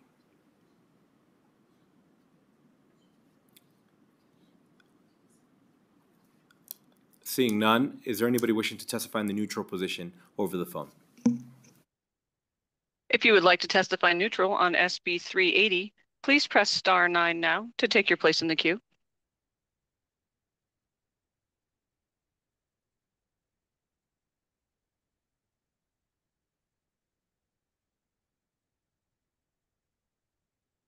Good afternoon, Gwen Johnson for the record. Good afternoon, committee. I am representing the Nevada Association for Behavior Analysis. We are testifying in neutral on SB 380. We support all efforts to reduce time to train and certify individuals to grow our workforce. We also want to support our Nevada Applied Behavior Analysis Board and feel that any type of provisional certification or license creates an additional and duplicative layer of work for our state board. An efficiency flow chart may help providers with guidance for how to maximize the current process of onboarding and credentialing new hires, both at the RBT and BCBA level, in lieu of adding any type of temporary license. Thank you. And thank you. Is there anybody else wishing to testify over the phone in the neutral position? Chair, you have no more callers wishing to testify neutral at this time. Thank you. And I am aware that traditionally we would have closing remarks, but Senator Orenshaw, in the interest of time, what I'd like for us to do is any issues that were addressed by the opposition, if we could have a written response to those provided to the committee, and then we allow for the conversation to continue offline. And that we have the entire legislature on the Senate side is waiting for us to wrap this up, and we still have two additional bill hearings. So with that, I'm going to go ahead and close out the hearing on Senate Bill 380. And I'd like to now open up the hearing on Senate Bill 381. Senator Orenshaw, whenever you're ready.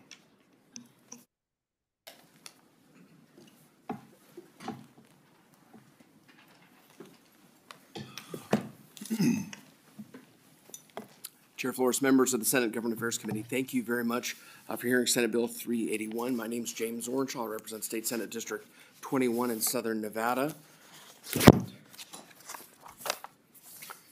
Senate Bill 381 makes various changes related to constables and sheriffs. With me today, I have Jordan Ross, who is the constable in Laughlin, down in Clark County. Constables and sheriffs play crucial roles in law enforcement and the administration of justice within their jurisdictions. Historically, constables have been responsible for serving legal documents, enforcing certain court orders, and maintaining order in their townships. Sheriffs, on the other hand, have broader responsibilities, including overseeing county jails, providing law enforcement services, and executing court orders. The roles of these officers are defined by state laws, which outline their powers, duties, and limitations. Senate Bill 381 aims to revise and modernize these provisions to better align with contemporary needs and technological advancements. A brief overview of the bill.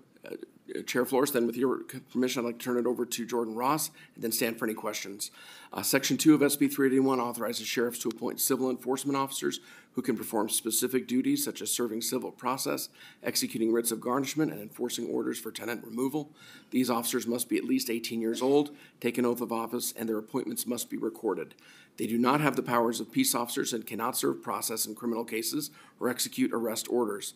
Section 3 authorizes sheriffs to contract with online auction operators to sell real property under execution electronically. This modernizes the traditional method of selling property at courthouse auctions, potentially increasing accessibility and efficiency. However, sheriffs remain responsible for providing necessary legal notices. Section 4 clarifies the procedures for sheriffs when executing writs or orders that require them to take property. Specifically, a sheriff is required to publicly demand delivery of property which is subject of a claim to delivery after the receipt of any writ or order that directs them to take the property described in it. Section 5 makes various revisions to the fees a sheriff is authorized to collect for certain services provided by the sheriff. Similar to Section 2, Section 7 authorizes constables to appoint civil enforcement officers with duties analogous to those of sheriff's civil enforcement officers. This expands the capacity of constables to manage their workload more effectively. Similar to Section 3, Section 8 authorizes constables to contract with online auction operators to sell real property under execution electronically. Section 9 modifies existing law to allow persons working under a constable's direction, including appointees, employees, contractors, or volunteers, to possess or carry weapons while performing official duties, with certain exceptions. This section also clarifies that such persons do not have the powers of a peace officer. Similar to Section 4, Section 10 requires a constable to publicly demand delivery of property which is subject of a claim to delivery after the receipt of any writ or order that directs them to take the property described in it. Section 11 revises the certification requirements for constables in townships with populations over 100,000. It mandates that candidates for constable positions must be certified as Category 1 or Category 2 peace officers before filing for office, and they must maintain the certification to remain in office. Section 12 authorizes a board of county commissioners in any county, which includes more than one township, to, by resolution, appoint the sheriff ex officio constable to serve without additional compensation. Section 13 prohibits any deputy constable from being appointed to transact all official business pertaining to the office to the same extent as their principals unless he or she is certified by the Peace Officers Standard and Training Commission post as a Category 1 or Category 2 peace officer. Section 15 requires a constable or deputy constable who is authorized to carry a firearm to receive training to include any continuing education that addresses firearms and is required for a Category 2 officer, including without limitation any requirements concerning the demonstration of a minimum level of proficiency in the use of firearms. The section also prohibits, with certain exceptions, a constable from executing any writ, warrant, or other order of a court in a criminal case unless the writ, warrant, or order is delivered to the constable for execution by certain appropriate persons. Section 16 makes various revisions to the fees a constable is authorized to collect for certain services provided by that constable. Sections 18 and 20 clarify that constables have the same authority as sheriffs regarding certain civil processes, including writs of attachment, garnishment, and execution. This ensures constables can perform duties similar to those of sheriffs in civil cases. Section 21 does two things: requires the sheriff to mail a copy of the writ of garnishment and the writ of execution with the copy of the notice of execution, and 2, provides that in the case of a writ of garnishment, that continues for 180 days or until the amount demanded in the writ is satisfied. A copy of the writ of execution and the notice of execution need only be mailed once to the defendant. Section 22 shifts the responsibility for dispersing unlawful assemblies from sheriffs and constables to the chief of police or peace officers. It also modifies the command to disperse to be given in the name of the state. Section 25 clarifies that a civil enforcement officer is not governed by certain provisions set forth in existing law for the licensure and regulation of process servers who are not peace officers. Lastly, Section 27 repeals outdated provisions, including the authority for magistrates to deputize persons as constables in emergencies. It also removes duplicative language regarding writs of possession. With your permission, Chair Flores, I'd like to turn it over to Jordan Ross, then I'm happy to stand for any questions. Thank you. Welcome. Chair Flores, members of the committee, good afternoon. For the record, Jordan Ross. I'm here today speaking principally in my capacity as chair of the Southern Nevada Rural Constables Alliance, but also in my personal individual capacity as a Laughlin constable, and also in my capacity as the Nevada State Director of the National Constables and Marshals Association. I want to first of all express my considerable appreciation to Senators Orenshaw and Stone. To have bipartisan support for this bill is a great thing to have in what are sometimes difficult legislative discussions. I also do not want to fail to mention the assistance of the Legislative Counsel Bureau, which actually a little embarrassing. They caught 3 boo-boos on my part that were just a little step over the single subject rule. But that's okay. I'll tuck them away for the next legislative session. This is the 3rd omnibus bill that I have had the good fortune and opportunity to draft for the legislature in the last decade. And I have been working constantly for the last 14 years to improve the civil operations in the state of Nevada. This is a largely housekeeping bill. In my discussions with Senator Orenshaw, and I have an appointment, although I'm a little late for it, with Senator Stone, the original provisions regarding fees we're going to discuss with Senator Stone, and will probably be, there will be an amendment to remove those from this bill and to coordinate those with Senator Stone's bill. So aside from the fees, I would be most appreciative and very happy to answer any of the questions that you might possibly have on this potpourri of miscellaneous reforms. Thank you. And thank you.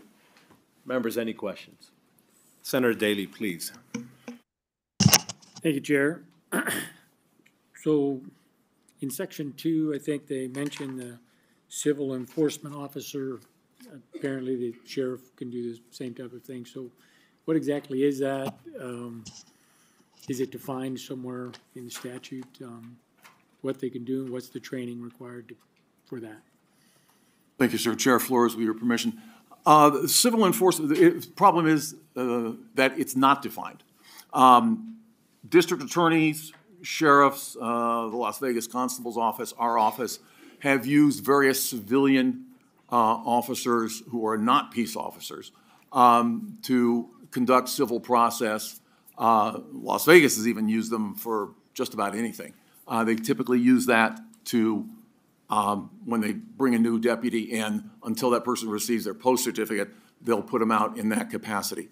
Different titles are used, but this essentially standardizes it Also make sure that no one tries to send a civil enforcement officer out to do something that's too hazardous, but clarifies that the practice, which has been going on long before I became a constable even, that it is laid out in law. I have in my employ 3 civil enforcement officers, and they provide a lot of not only civil process, but also the service of routine court orders, principally garnishments, wage garnishments, bank garnishments. They're not dissimilar, sir, to a code enforcement officer. Second question, if I can, Mr. Chair. So on the online auctions in Section 3, so why are you switching to online versus in front of the courthouse, in front of the steps? What are the requirements to show up to the auction if you're online? Do you have to pre-vet the people that they have the money for what they're auctioning on? You anticipate, I mean, everybody's using the computers except for people who don't. Yes, sir. Chair Flores, with your permission. Senator, this draft, when I've worked on this draft actually for about 2.5 years.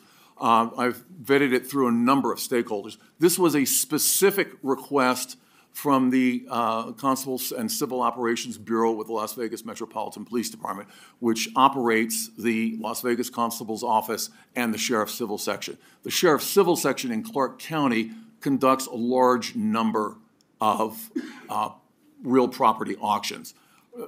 My own office, we've done 2 in the 14 years I've been a constable, so we don't do a great deal of it, but this was their request. I think that the principal reasons were that too many auctions were going by and they really weren't generating the kind of revenue to be able to, A, first of all, satisfy the judgment of the court, and B, increasing the prices that they're able to obtain will, of course, allow them to have greater revenue to offset the expense of the Sheriff's Civil Section. Every county can use this or not, as the sheriff particularly cares to do. My understanding, I wrote the draft to basically mirror the language that had been used in the last omnibus bill, which allowed to pass on merchant fees to people who use bank cards with constables or sheriffs.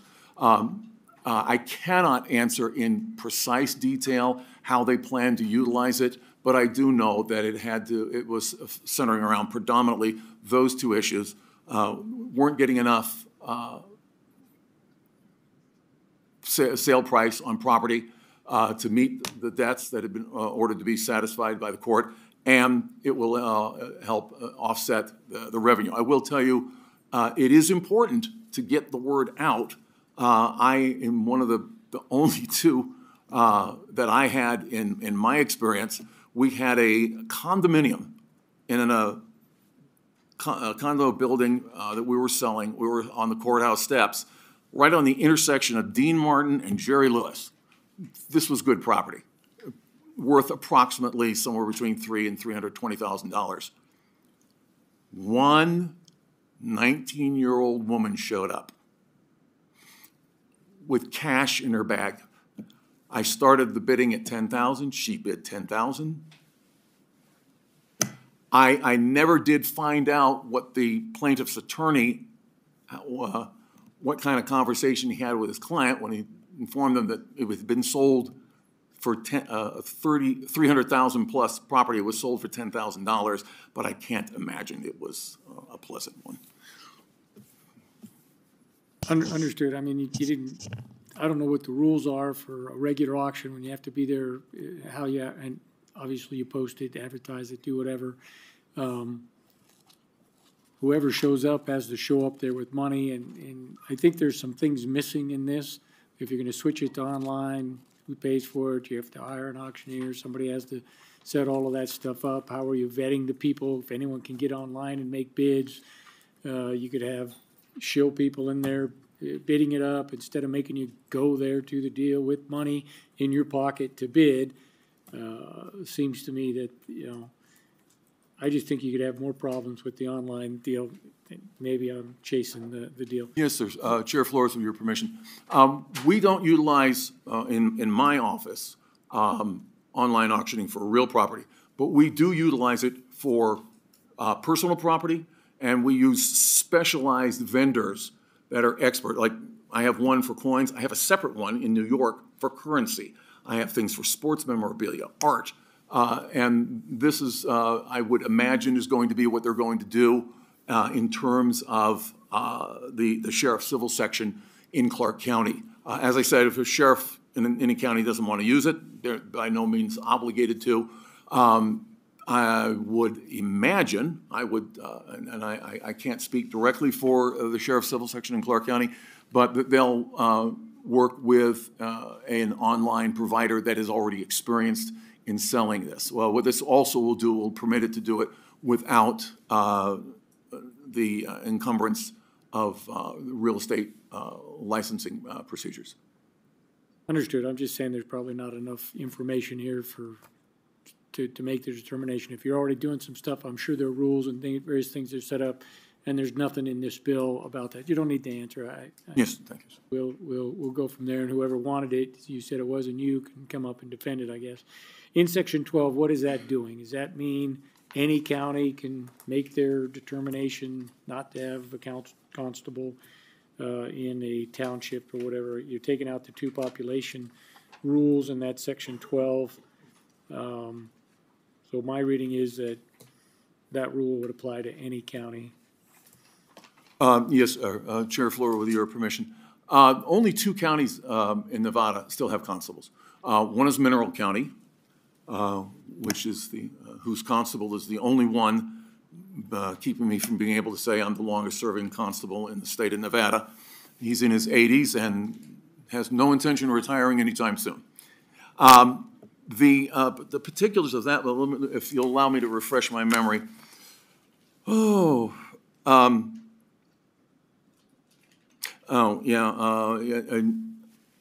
one is he talking? 12? Yes, okay, I'm sorry. Yeah, the reason for this is the language was simply redundant.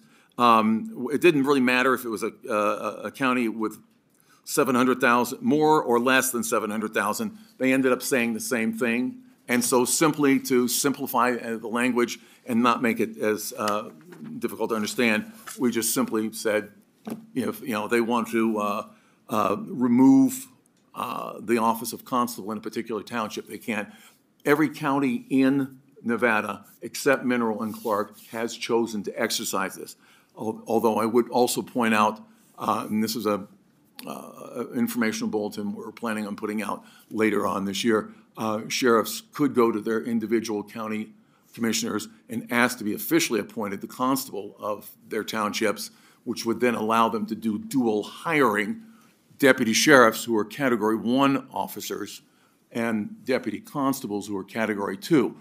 Category 2 officers can be employed part-time, they can be employed on a contract basis, and in general, they can be employed less expensively than a deputy sheriff. Understood. So any county can do it now. Yes, it was the case. And it could before. Yeah. And in the interest of time, that was the only questions I had. Thank you, Mr. Chair, for the indulgence. Thank you. Members, any additional questions? Seeing none, I'd like to thank you both. And because we do have the Senate chambers waiting for us, but what I'm going to do now is we're going to recess now. We'll go down to the Senate chambers, make sure we get our work done on the floor, and then we'll immediately come back to committee for the last and final hearing along with support, opposition, and neutral testimony. We are in recess.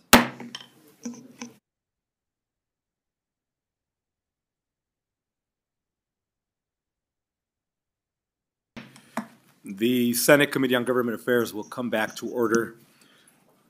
At this time, we're going to invite those wishing to testify in support of Senate Bill 381 to please make their way forward either in Carson City or Las Vegas. I see some folk approaching in Las Vegas. Never mind. BPS, do we have anybody wishing to join us? Oh, are you here to testify in support in Las Vegas of Senate Bill 381? Please come forward. Good afternoon. Welcome back. Quicker than I thought. CYRUS HOJJATY. I will be in support. Thank you. Thank you for joining us. Anybody else in Las Vegas? Seeing none, BPS, do we have anybody wishing to testify in support over the phone? Chair, your public line is open and working, but you have no callers at this time.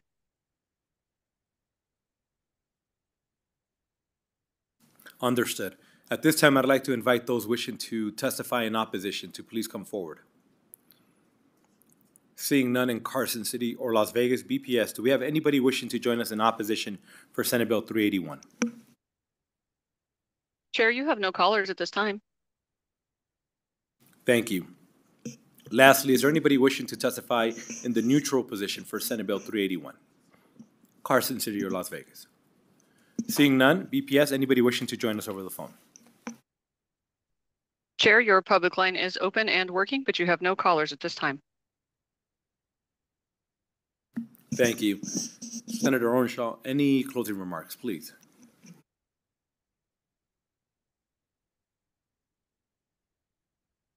Chair Flores, James Orenshaw, State Senate District 21 for the record. Thank you for hearing Senate Bill 381. I think that the bill would modernize a lot of the procedures in the Office of Sheriff and Constable and delete some outdated verbiage in the NRS and be of good service to our constituents. I think we heard the example from Constable Ross regarding auctions, the way they're still done in that old-fashioned way, you know, where sometimes only one or two people show up, and it's really not fair, I think, to any of the parties. So I hope the committee will consider processing Senate Bill 381 and moving forward. Thank you for hearing the bill. Thank you, Senator. With that, we'll go ahead and close out the hearing on Senate Bill 381, and we'll move on to our last hearing, which is Senate Bill 296. Good afternoon. Welcome. Thank you, Chair Flores. For the record, James Orenshaw, still representing Senate District 21, although a different bill today. I'm presenting Senate Bill 296, and there is an amendment that has gone back and forth between a lot of the stakeholders. I can't say that everyone of all the stakeholders who've talked to me about this bill are supportive yet, so there might be more changes, but there is an amendment which hopefully the committee members got. If not, I could try to run copies. No. So, Senator, we do have several amendments. I just don't know that we have the right one that came in. And it wasn't entirely clear to me which one it was that you wanted us to go off of. The amendment I have, it proposes a new sentence at the end of Section 1, some deletions to Section 2, and hopefully perhaps it's on Nellis, but if not, I can go forward with my presentation if it pleases the chair, and then try to maybe make sure the amendment gets emailed to committee members out later. Yes, please proceed. And I think, like I said, there are several exhibits that we have on Nellis. I am just not entirely clear which one's exactly the one you wanted us to go off of. So as and I do see it on there now. Members, if you're logged into Nellis, you should be able to see it. There's 4 proposed amendments, and they're all presented in a conceptual format. But the very first one that appears, it says Senate Bill 296 _ proposed amendment _ Senator Orenshaw, I think is the one he is working off of. I thank James Orenshaw, Senate 21. I believe so, Chair. Please proceed. Thank you. Senate Bill 296 seeks to ensure that governmental entities operate greater openness, particularly concerning pre-decisional and deliberative processes. Currently, Nevada law mandates that all public books and records of state or local governmental entities be accessible to the public unless otherwise declared confidential by law. However, I believe there's a need to clarify and expand these provisions to prevent unnecessary secrecy in government dealings, especially when they involve private entities. Senate Bill 296 addresses this gap by proposing specific restrictions on confidentiality agreements and by defining certain records as public. Section 1 prohibits governmental entities from entering into non-disclosure or confidentiality agreements unless the information to be kept confidential is already protected by state or federal law. This provision ensures that confidentiality agreements will not be misused to conceal information that should be publicly available. Section 2 declares that records related to pre-decisional or deliberative processes between governmental entities and private individuals or entities are public records. However, this does not apply to records shared solely between governmental entities or within a governmental entity. This distinction maintains the balance between transparency and the need for some internal confidentiality in certain governmental communications. And again, hopefully the committee is looking at the same amendment I'm looking at, but I am happy to answer any questions regarding the bill. I believe in Las Vegas, I do have, I think, Mr. Michael DeLee, who I've been working on with this legislation, and I think he's also available to answer questions if we still have the connection to Las Vegas, Mr. Chair. If we don't, then. Yes.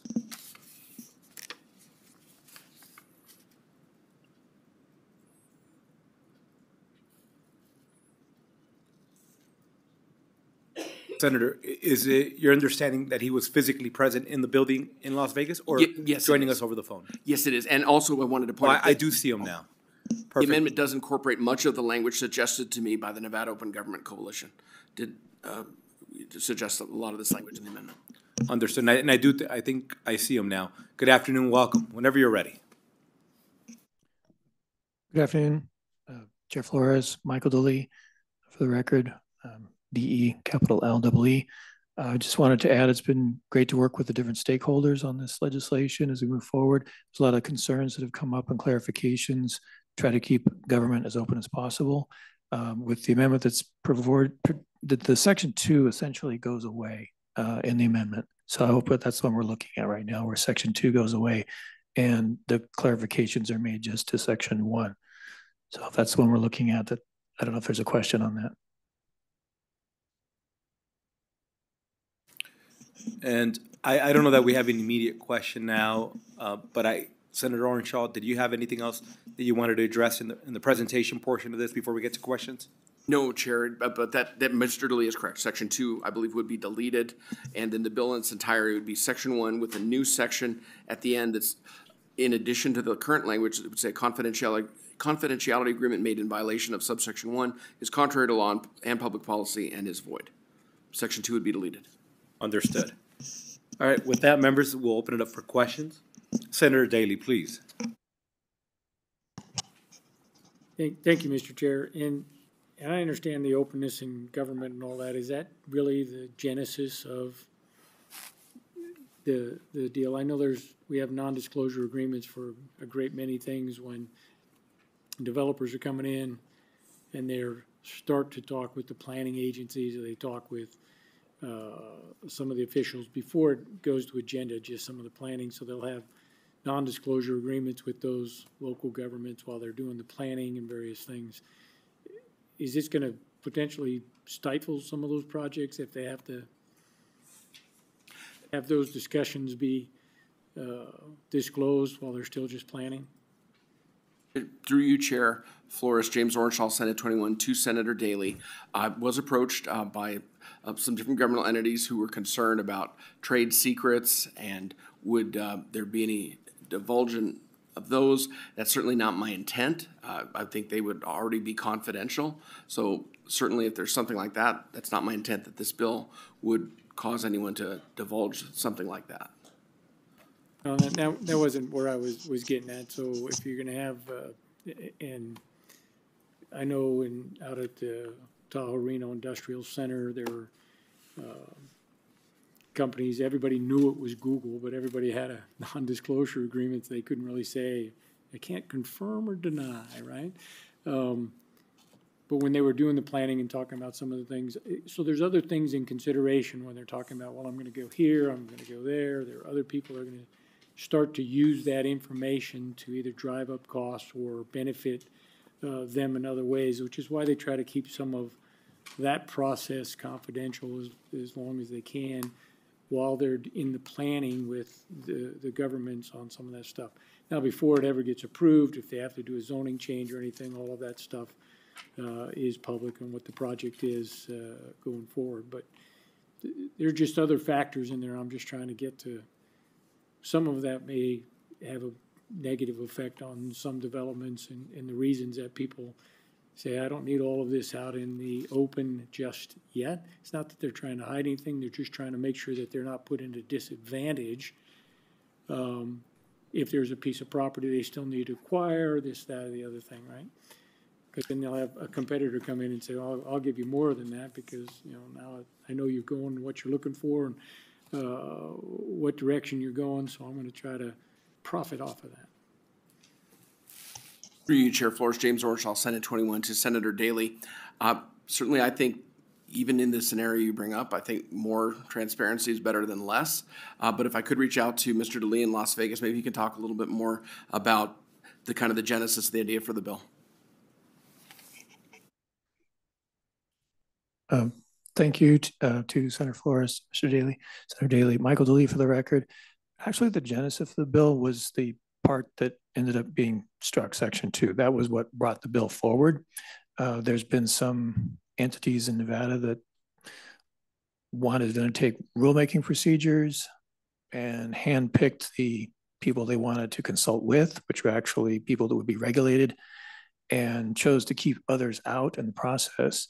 And this was not necessarily people that were hired by the government entity or other attorneys or anything like that. It was actually people that were going to be regulated by the government entity and chose to try to keep others out. So it was actually Section 2, to answer your question, what was the genesis of the bill? That was what brought the bill forward. And in the process, it was found that another angle to do the same thing in the rulemaking process was to enter into confidentiality agreements. So it's really trying to address the abuse of confidentiality agreements as well as the abuse of public records laws themselves. And in the process of going through that, stakeholders came forward and said, well, wait a minute, that's just such clearly illegal. You don't need to clarify Section 2 language because it's just wrong. We took that out. So that leaves us with the clarifications to the Section 1 as it relates to the open government portion of what you addressed. So I want to address specifically what your concern was, how the bill came forward.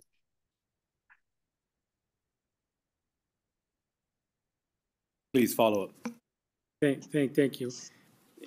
And I understand what the senator was talking about trade secrets, financials, those types of things. And your language here says that a governmental entity can't enter into a non-disclosure agreement unless the information that will be kept confidential by the agreement is otherwise made confidential pursuant to a state or federal law. I don't know if you can't enter into an agreement, then the non-disclosure is usually coming from the developer or somebody that's proposing a project and various things. Says, before I can talk to you about this, there are certain things that need to be kept confidential, so you can't disclose until you're going to get to the final stage and do some of that stuff. I just think that this can create additional problems. There are reasons that people enter into the non-disclosure agreements with government entities in the planning process of developments. Through you, Chair Flores, to Senator Daly, James Orchall, Senate District 21. And I certainly hear where you're coming from. And I certainly think more transparency is better than less, but maybe there's another amendment that needs to be considered. Certainly it's gone through a bunch of iterations just in the last 24 hours. So maybe there's some more amendments that I need to look at. My door is always open, and I'll certainly be willing to try to address your concerns. Thank you for that. Senator Rogich, please. Chair, I just, tagging off of Senator Daly, what came to mind was a publicly traded company, and so you have issues with regard to things not being public because of the shareholders or the SEC filings, et cetera, and getting ahead of that. And so I'm not sure if that's something that was discussed. James Orchall, Senate District 21, through you, Chair, to Senator Rogich. I believe under the language in the bill that much of what you're mentioning would already be confidential pursuant to state or federal law, so that wouldn't be prohibited. Now, if I'm incorrect, then feel free, anybody who wants to correct me, but I believe that things like that were already confidential, perhaps SEC filings, that would not be covered by the statute, the way I read the language here in the bill. Senator Rogich, anything else? No, just wanted to make sure. Understood. Senator Krasner, please. Thank you, Chair. Thank you for your presentation. Just a quick question. It does say state governments, but would this also apply to local government ordinances? Through you, Chair Flores, James Orenshaw, Senate 21, to Senator Krasner. Here, the language with Section 2 deleted, I believe it would apply to non-disclosure confidentiality agreements at local government level to state government level. And there'd be that prohibition unless the confidentiality is something that's already confidential under state or federal law. Thank you.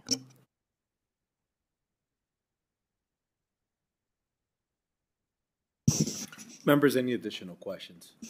Senator Rogich, please. A question's come up with regard to whether this bill will protect information that is confidential under case law, but not statute.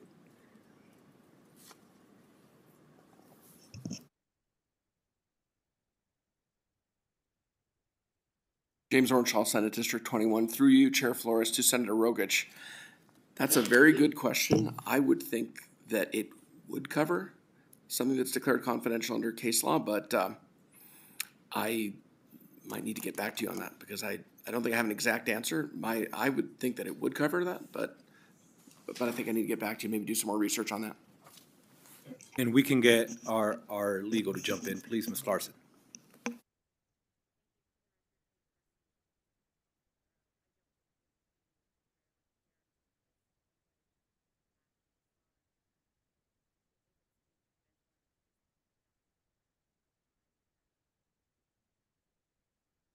I think that if that is the intent of the committee, that should be specifically amended into the bill. There are provisions related to the public records law where if something isn't declared confidential by statute, there's a balancing test the courts can use to determine whether specific information in a specific circumstance is or is not a public record or should be released or shouldn't be released. Therefore, I think it could be, without clarification, it could result in a case where perhaps there has been something declared confidential or not declared confidential, but that wouldn't necessarily make it confidential in all circumstances. So I think if that is the intent that this committee would like to weigh in on, it should clarify that in the amendment. Thank you. And James Orenshaw, Senate 21, Chair, thank you, and thank you to your counsel for the opinion. And I'm certainly open to that if that's the committee's pressure, because certainly I think when I saw that, it's a question I hadn't really thought of until Senator Rogich asked it, but I had assumed that case law, something declared confidential, would be covered, but maybe it needs to be more explicitly stated.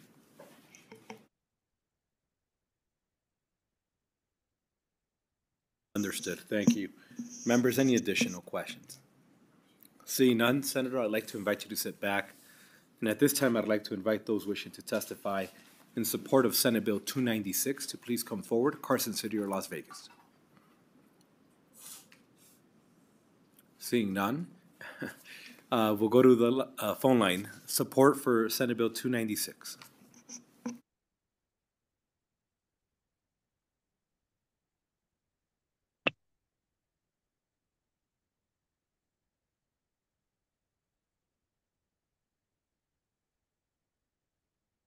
If you would like to testify in support of SB 296, please press star 9 now to take your place in the queue.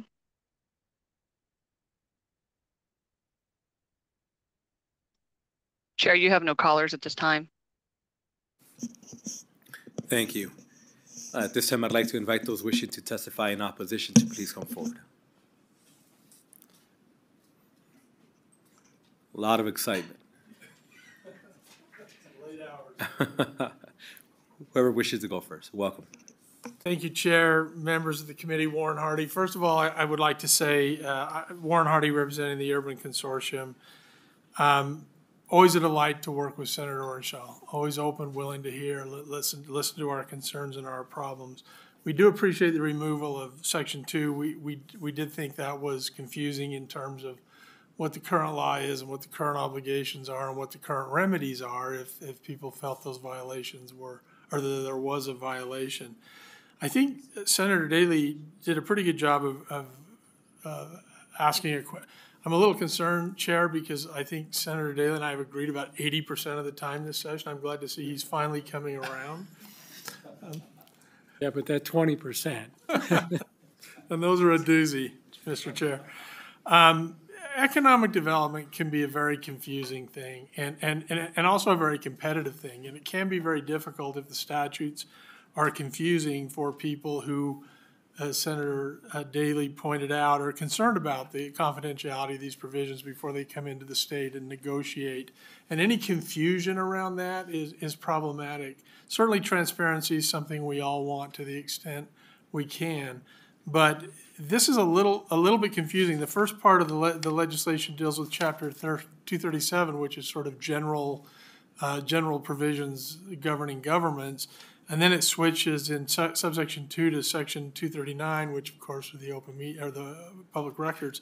So we're concerned about the confusion that's creating. We really look forward to continuing to work with Senator Orenshaw. He's been consistent in saying he doesn't want to impact these economic development efforts.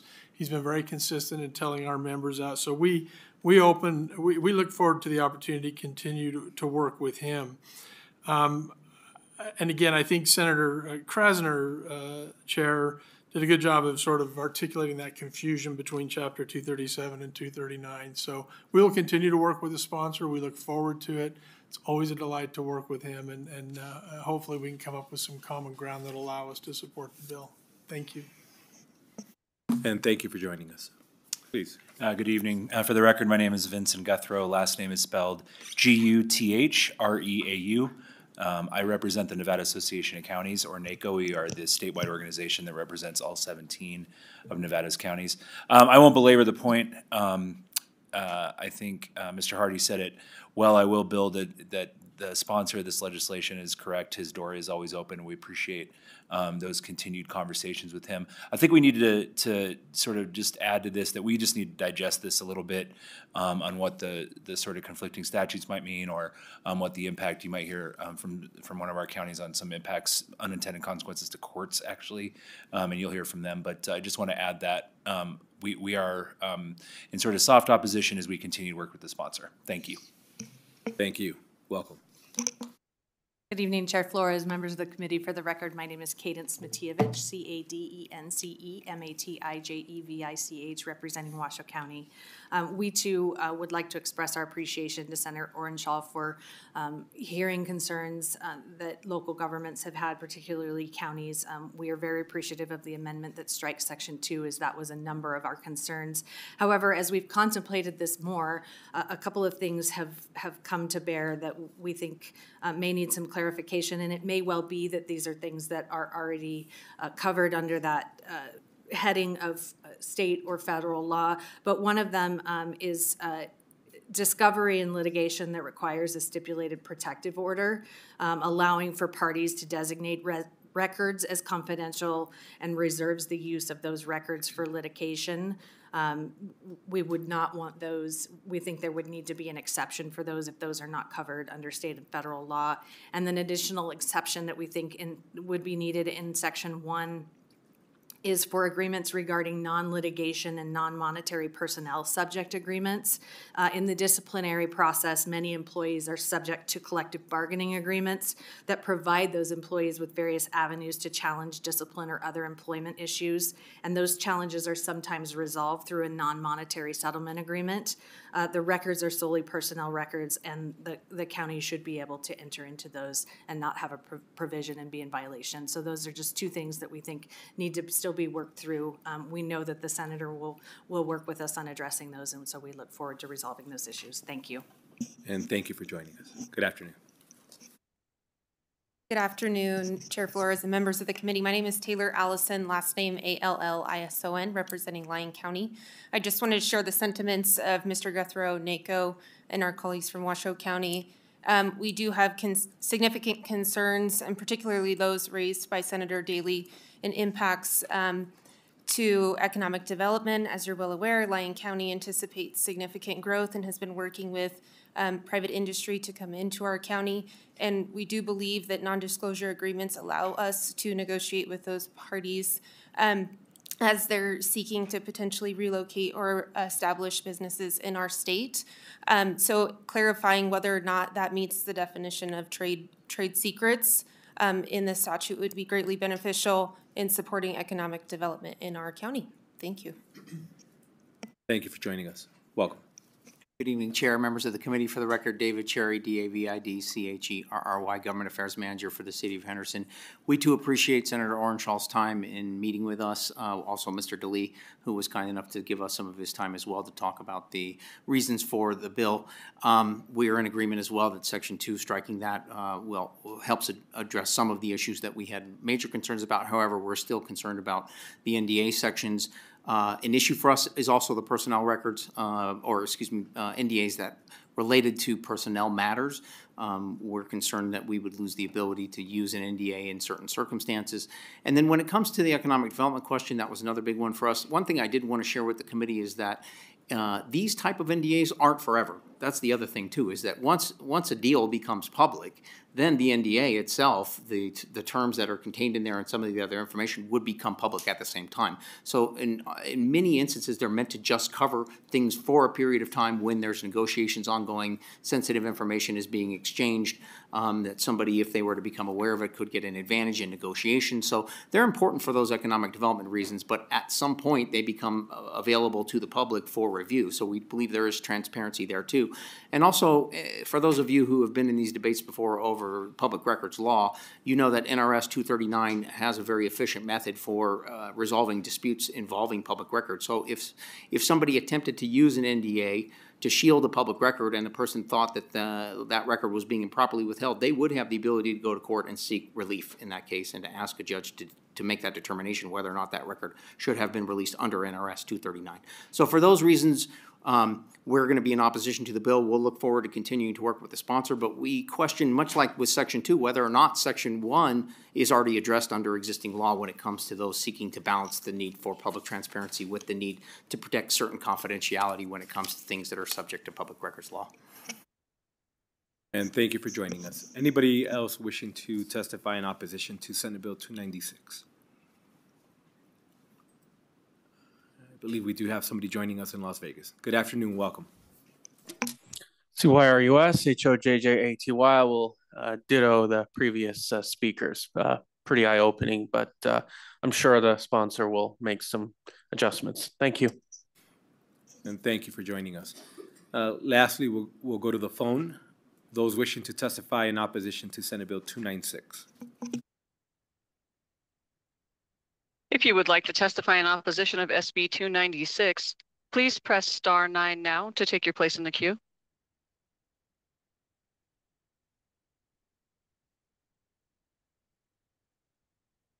Chair, your public line is open and working, but you have no callers at this time. Thank you. And lastly, those wishing to testify in the neutral position to Senate Bill 296, Las Vegas or Carson City. Seeing none, BPS, do we have anybody wishing to testify in the neutral position over the phone?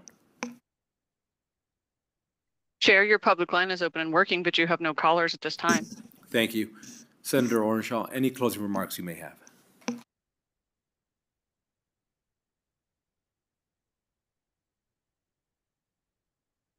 Chair Flores, members of the committee, James Orenshaw, Senate District 21. Thank you for hearing Senate Bill 296. Again, I think that more transparency is better than less. I think a lot of examples have been brought up here that maybe we need to try to refine this amendment, try to address some of those examples, and still want to work with all the stakeholders. Appreciate the chair's indulgence with all the different amendments we sent today, and thank you for hearing the bill. And thank you, Senator. And with that, we'll close out Senator Orenshaw Day. We had 3 bills, and all of them came with a lengthy discussion, so we appreciate all the work you do, Senator. With that, we'll go ahead and close out the hearing. And last item on the agenda is public comment. Anybody wishing to join us in Carson City or Las Vegas for public comment? I see no one in Carson City, but we do have somebody in Las Vegas. Good afternoon. Welcome back whenever you're ready. All right. sorry to keep you. I know it's getting late. I really enjoy working with you and the bill sponsor. I like his style and the way he talks. It's cool. I just want to point out last Thursday, there